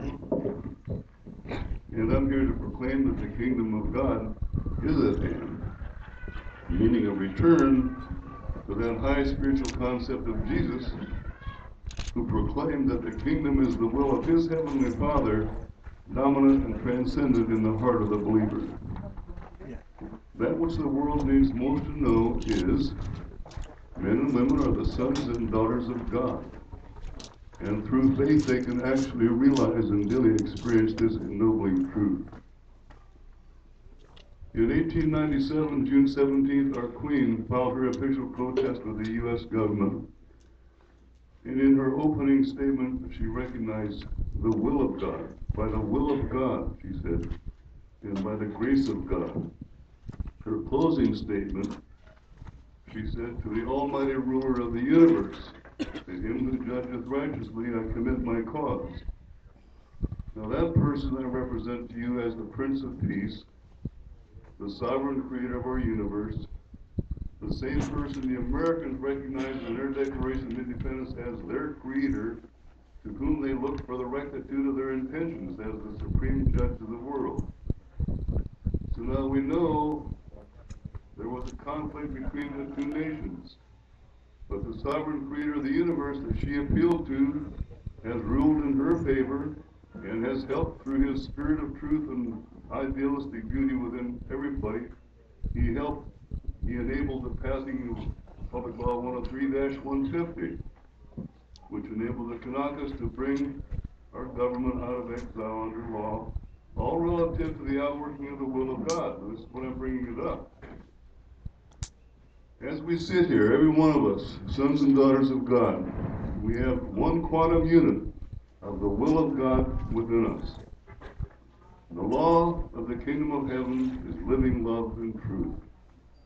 So now, if we want to reinstate the kingdom of heaven in the kingdom of Hawaii, then this is part of what I'm trying to do, is to establish, reinstate the kingdom of heaven that Jesus started in the reinstated kingdom of Hawaii that he has enabled, bringing back into existence in response to the Queen's official protest and her appeal to him. So all I'm saying is we owe everything we have to the Prince of Peace and our common Father, who he represented on earth as Jesus. And there's the new revelation of God to man in form of the Urantia book, which is what I've been studying for the last 43 years. And this book is God's response to the need of mankind for the times we're in today. In 1897, the end of August, 2 months after the Queen filed her official protest, the World Zionists unified their effort in Basel, Switzerland, to put Israel back on the map in 50 years as part of their plan to get world dominion. And they're still following their plan to get world dominion, and over 200 million people have died throughout the world as a consequence. So I love you all. Pray for us. Much love to everybody. Aloha.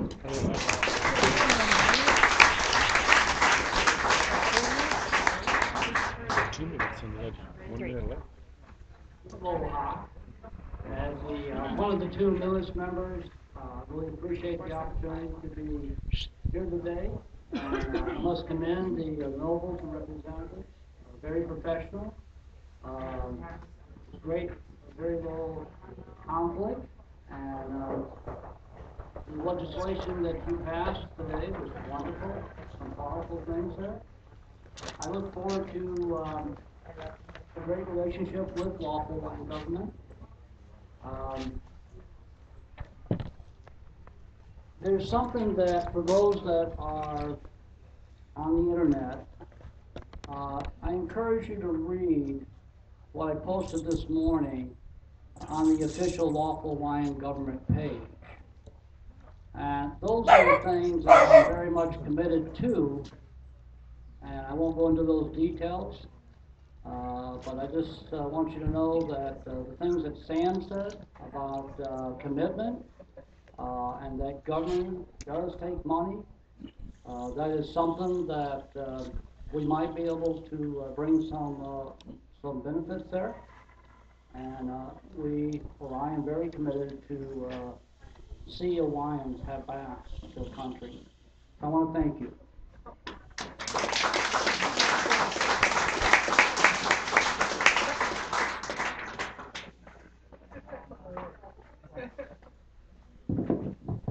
Loamai Kakolo.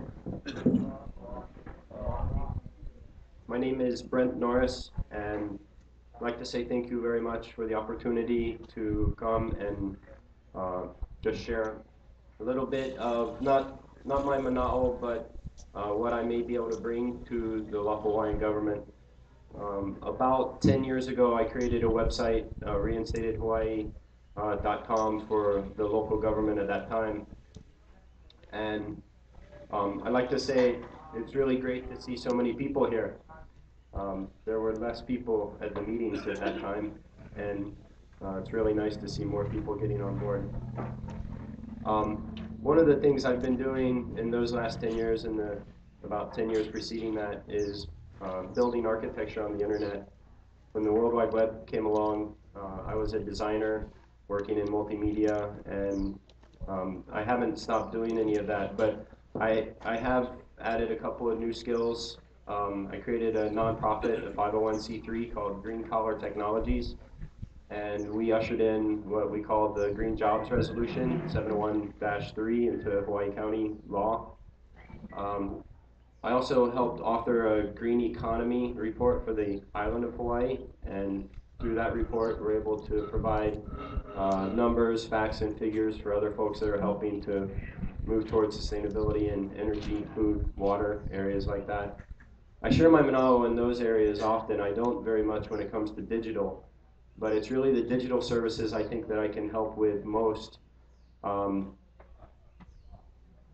particularly in a strategic capacity.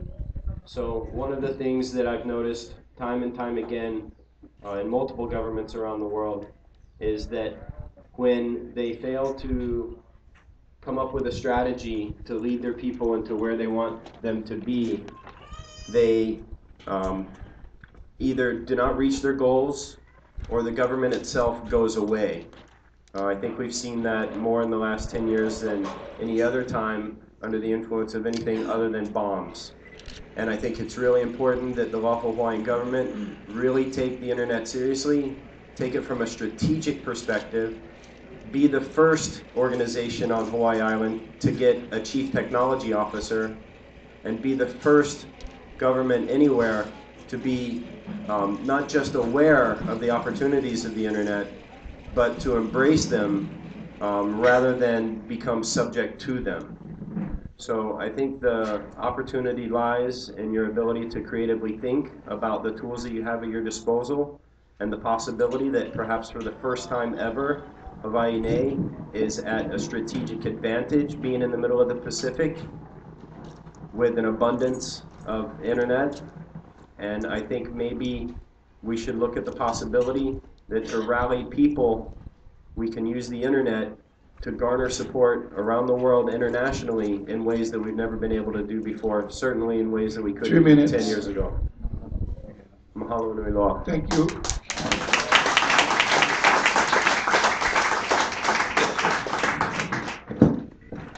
Three minutes.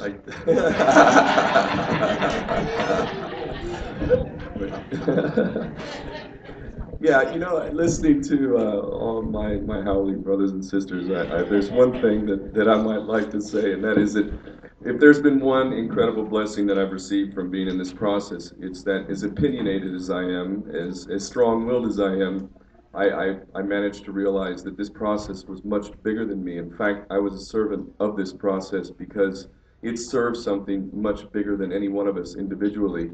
As strong as I feel about a certain thing, if it doesn't fit into the program as the Prime Minister and this government say, then put that aside and put this process above yourself. And that to me is one of the most beautiful lessons in life that, if applied, will return the blessings to you many times over.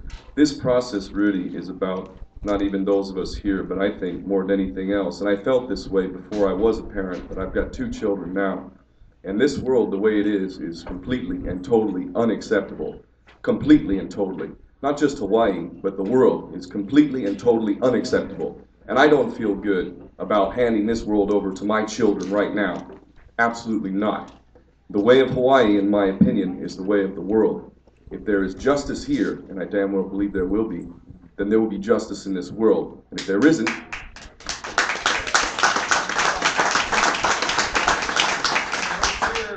if there isn't justice here, there will not be justice anywhere else. I also want to make clear, however, that there's one thing that I think can never be forgotten, and many of the Kanaka Maoris, understandably so, not just Kanaka Maoris, people all around the world. I've traveled the world. People are indoctrinated all over the place. And in fact, the biggest prison is right here in the mind.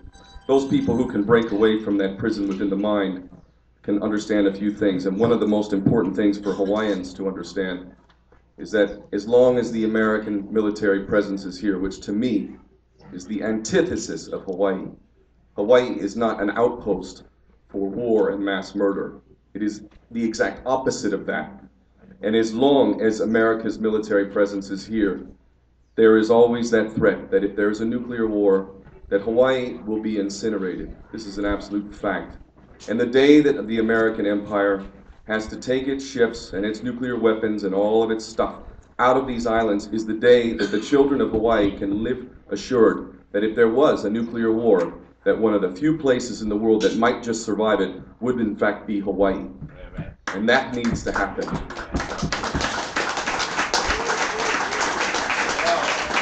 Just one last thing. That's how I feel about it, and I feel strongly enough that I needed to say it. However, the process is bigger than me. I have my own opinions as to what it is that I can offer to this process, but I will say this.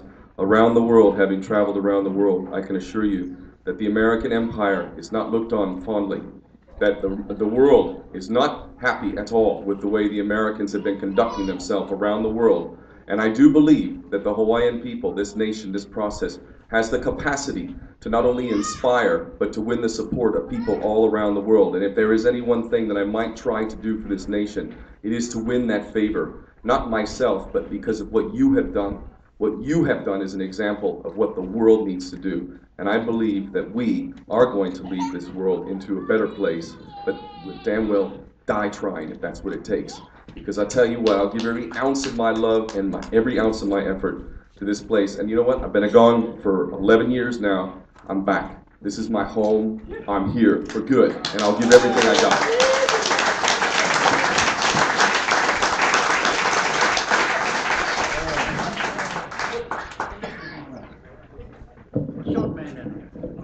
Hello, Kako. Hey, gotta wake you guys up. My name is Edward Chang, Maui, Buck Island of Hawaii. Lanai. I'm not going to take much time, but I'm going to say it like this. Like Brother Sam said, that we got to support our refugee, our government. Now, there's a lot of us just eating and sitting down on our ass.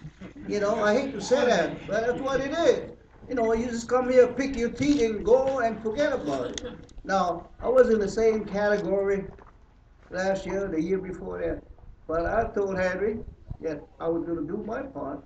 Last year I had so many confusions, but I'm back situation again. But every time when I come in to his place, I purchase at least 200 pounds of smoked meat. And a year ago, I donated his ticket, come visit me at Lanai. I had the legislature going there, but he failed. He had elsewhere to go much more important in Maui, something important. But I'm not taking that for granted, but I did my part. I'm not complaining, but I did support something. But Eddie is back here again, and he's going to give more. More. Yeah.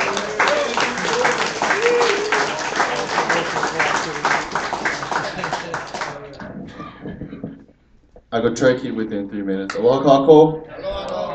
I just wanted to throw out a few special mahalos out there. Across the board within our process and some without. Uncle Abel, I really want to give big mahalo for coming out. Big ups to Uncle Abel for standing on the front lines of the battlefield. Every time Uncle Abel's around and I get a chance on the mic, I like to point out that he is one of the reasons that I find myself here on Moku, Keawe, back when he was just an article in the paper when I was in Honolulu. Also, I wanted to mahalo Carrie and Donald from Occupy. These guys are Americans, but they are sincere, genuine Americans, and I really want to commend the activist community on Big Island for being so supportive of us. you know, and nowhere else have I seen like people from across the board on so many different issues able to get together and agree on some level. Also, I wanted to mahalo particularly Mr. Prime Minister, Uncle Henry, Uncle Nico, Brother Kekani, Uncle Nell, Uncle Luca, Uncle Robert, Uncle Sam in particular. You know, I mean, over these last few years that I've been involved in the process, I hold at least partially responsible for a considerable amount of personal development over the years, because a lot of you guys remember what I was like when I first came around. And also to Brother Nell, Brother Keawe, Brother Whites, Brother Sam, I hope one day that my children are doing what you guys are doing. You know, I wanted to commend particularly Auntie Keawe and Uncle Henry as parents with the challenges that you guys face. I mean, I thought I'd get it bad with 2 little rascals. Oh my goodness, 9 kids. Man, how are you? Mom.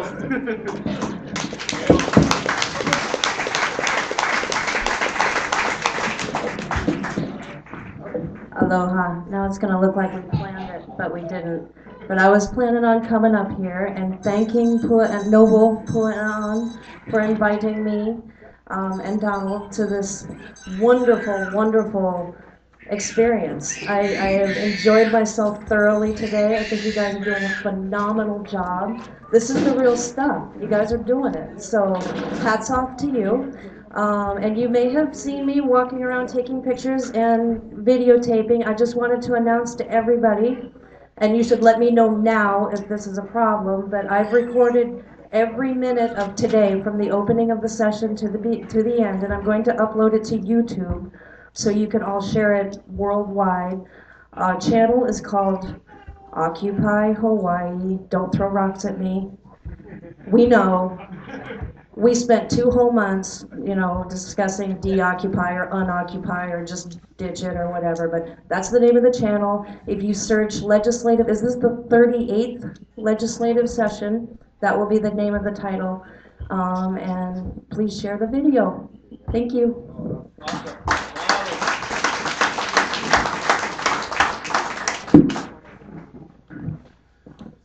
Aloha, thank you for the time to speak. I request to start my application for the citizenship and political amnesty within the nation-state of the Kingdom of Hawaii. I will renounce any and all ties to the country of America. I will disavow American currency, products, and the way of life until the United States of America stops its illegal occupation and upholds the right of neutral sovereign countries according to international law. I will encourage others to do the same. I would like to suggest that this governing body creates a subcommittee with the purpose of completing an application with the International Olympic Committee to play in the Olympic Games. The nation of Hawaii can bring home, please hold your applause till the end. The nation of Hawaii can bring home Olympic gold, silver, bronze in both summer and winter. If the Jamaicans can bobsled, so can the Hawaiian. I come from a family that carries the Olympic gold. I believe that if I carry the torch for the Hawaiian people in the Olympic Village, that the gold may be handed down to me. And if it is possible, I would like to use that coin to purchase a trip on the spaceship Virgin Galactic Airlines to become the first Kanaka-A to see the Aina from space. I also suggest that this governing body create a subcommittee for the development of the Kingdom of Hawaii space program. The Polynesian people were the first to sail the seas using the stars to guide their way. They should also be the first to sail to the stars. We need to secure transportation to and from other planets, moons, meteorites, and other safe places for Hawaiian people, animals, and plants to live. My dream for the Hawaiian space program includes the construction of a spaceport, a spacecraft to lift astronauts, and a space station that can act as a launching pad for 100,000 space canoes. The Hawaiian people need to secure the human right to travel into space at will. Finally, I request that this governing body open a discussion about what elements on the periodic table are acceptable for usage within the Kingdom of Hawaii. We might need these elements, such as plutonium and uranium, to heat and power our vessels and to heat our spacesuits to keep our astronauts alive. As the United States has done weapons testing and research on our Aina, should we not request the right to work with these dangerous compounds on their Aina in an effort to protect and isolate our people in the same way that they did on our land? We need to notify the United Nations of our peaceful intent to build spaceships and reassure them that the Hawaiian people can safely build and fly such a craft. I've raised some serious issues here today. Hawaiians in the Olympics, Hawaiians in space, the usage of all elements in the periodic table. Because I can and will not speak for this government, I will now take a vow of ha mau, a vow of silence for the next 3 months. I will not speak to anyone except members of this body, my mother and my father. Aloha and mahalo. Very good. All right.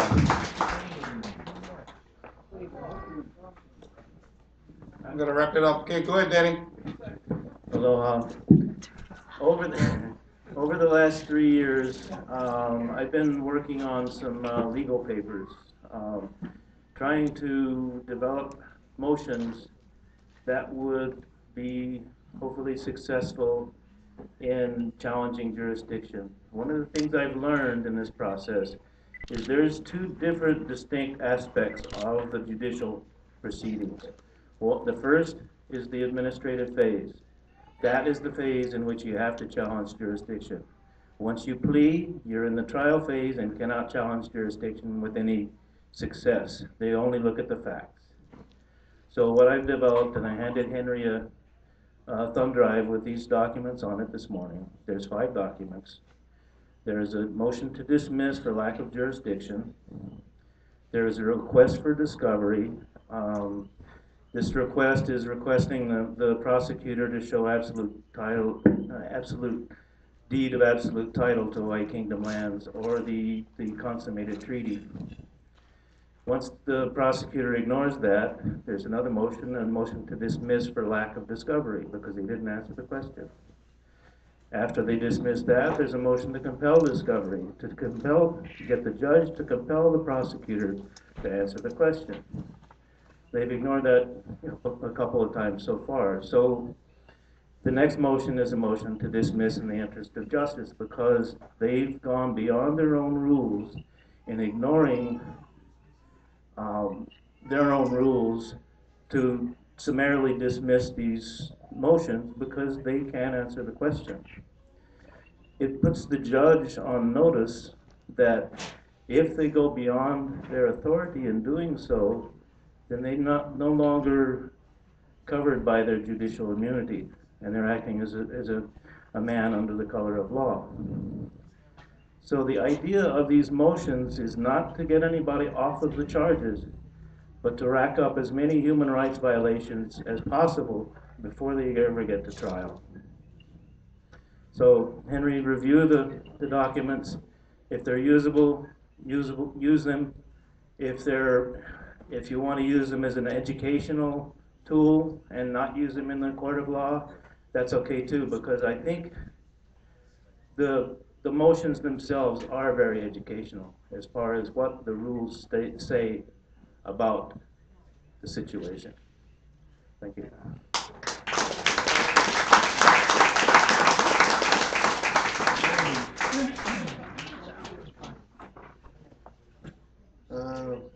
My name is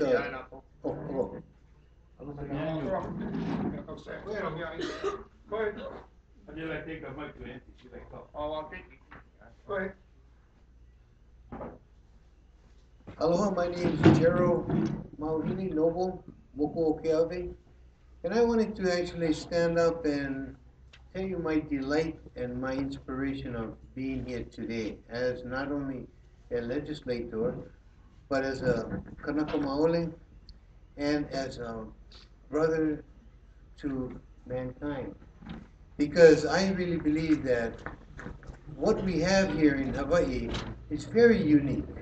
When Nelson had talked about how invasions take place and massive weapons of destruction and stuff like that, I mean, we will talk on the basis of aloha and how we really understand that if we want to be treated in an aloha lifestyle or manner, we need to exemplify that. So my actually talk right now is to encourage the native Hawaiian youth that may hear these messages and identify who we are, because we should be proud of who we are. And I am. And I'm proud to know that Uncle Robert talks so highly of his mother and all of the things that she has taught him. I thank Uncle for allowing us to come here today, understand what it is that we're struggling up against, and being able to have a nice place, and with the aloha spirit that he has, that we can turn around and set more examples of that. So that was my message, really, to come and thank the Prime Minister, our administration, and ourselves for being here, because it takes time, commitment, and the urgency to come and be here. And with that, I'll say mahalo nui, aloha no. All right. Okay.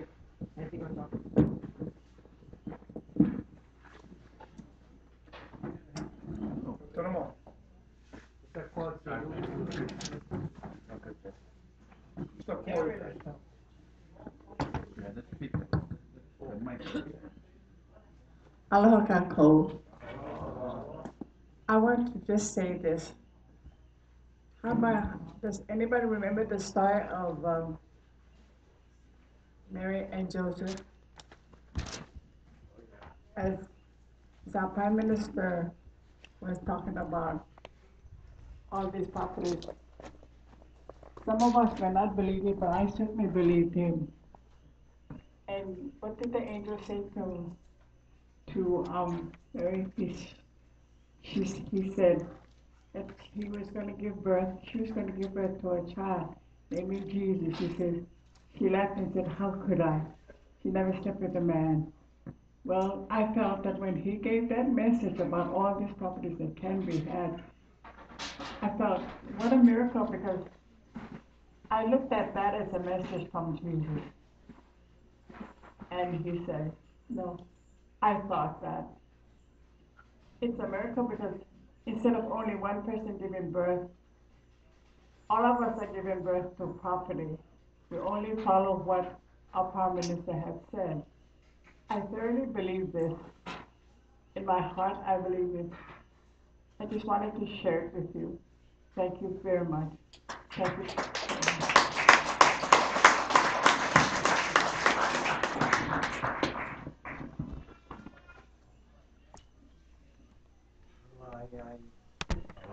Aloha. Push them up.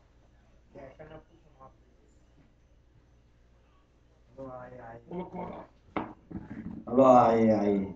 Aloha kākou. It's an honor to be here. All praises go to Keakua. All praises go to the Ohana that have been continuing what they've been doing. It took a lot of time and it took a lot of help to get here.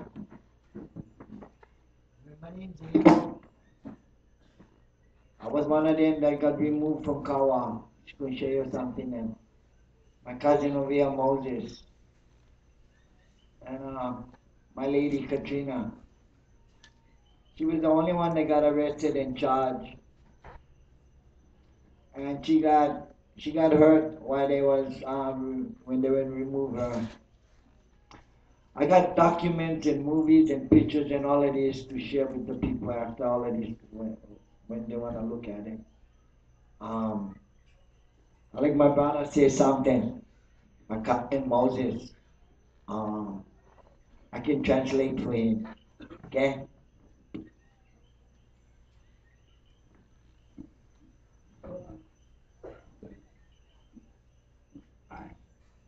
I'm gonna. He's Kanaka. And I'm the priest at Kawa. His place is at Kawa, it's his home. And I want to go. He wants to go back home. You can help me. He's asking if you guys can help him.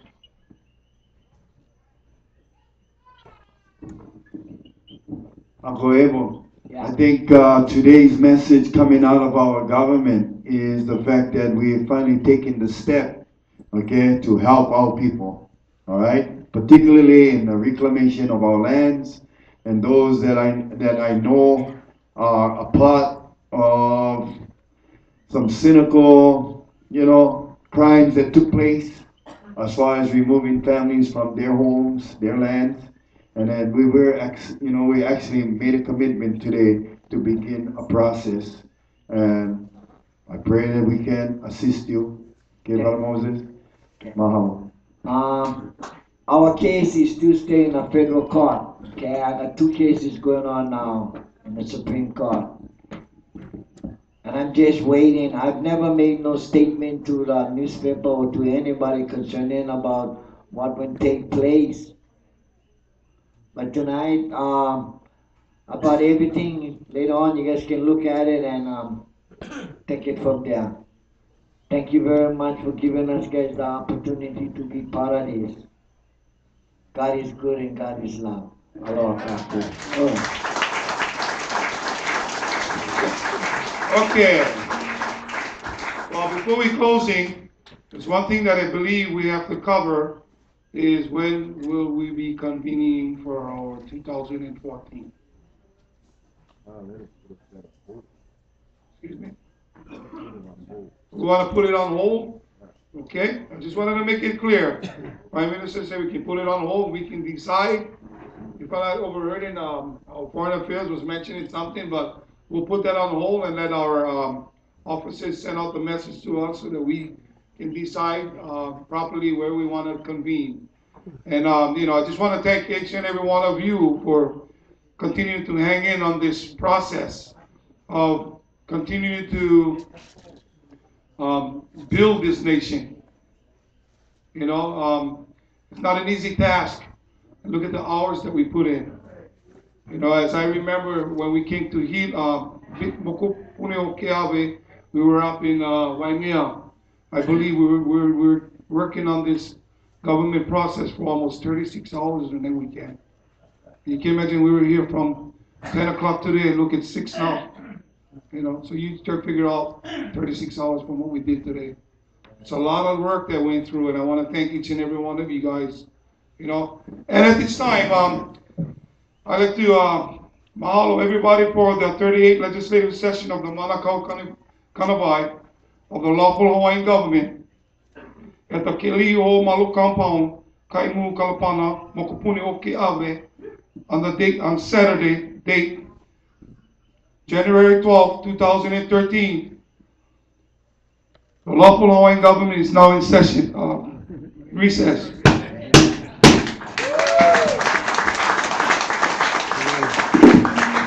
It's been a long day.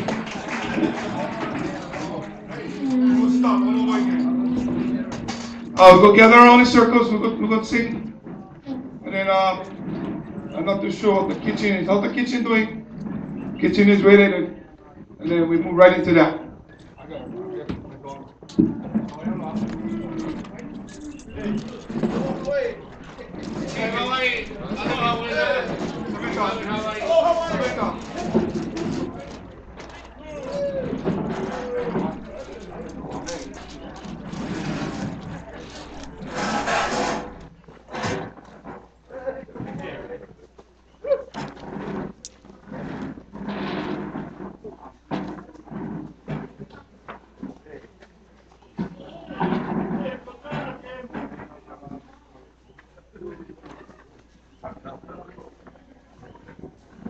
Okay, listen, I've sat here listening to a lot of people share their mana'o, okay, and lots of times we're unable to get information because they come, they share their mana'o, and we don't see them again. So, if you did share good mana'o, listen, my wife came up to me and reminded me to, why don't you announce that she will be here and that you guys can sign on so that we can touch base, all right? And then we can continue the communications from there, all right? Okay?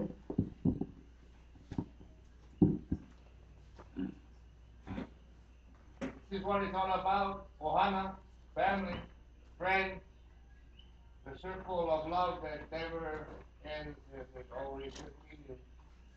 Aloha to you all. E Hawaii e kuru e Hawaii.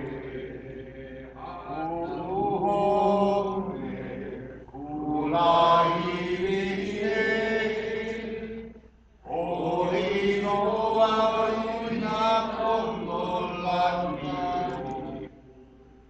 E Hawaii.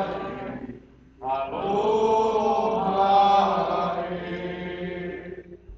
E haori na opi o Hawaii e. Ori e, ore ore, ori e, ori ore. Mai ahe matani e pāpai.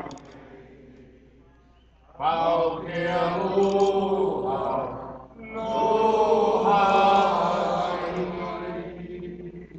E haori na opi o Hawaii e. Ori e, ori ori, ori e, ori ori. Mai ahe matani e pāpai. Mau ke aloha, no Hawaii.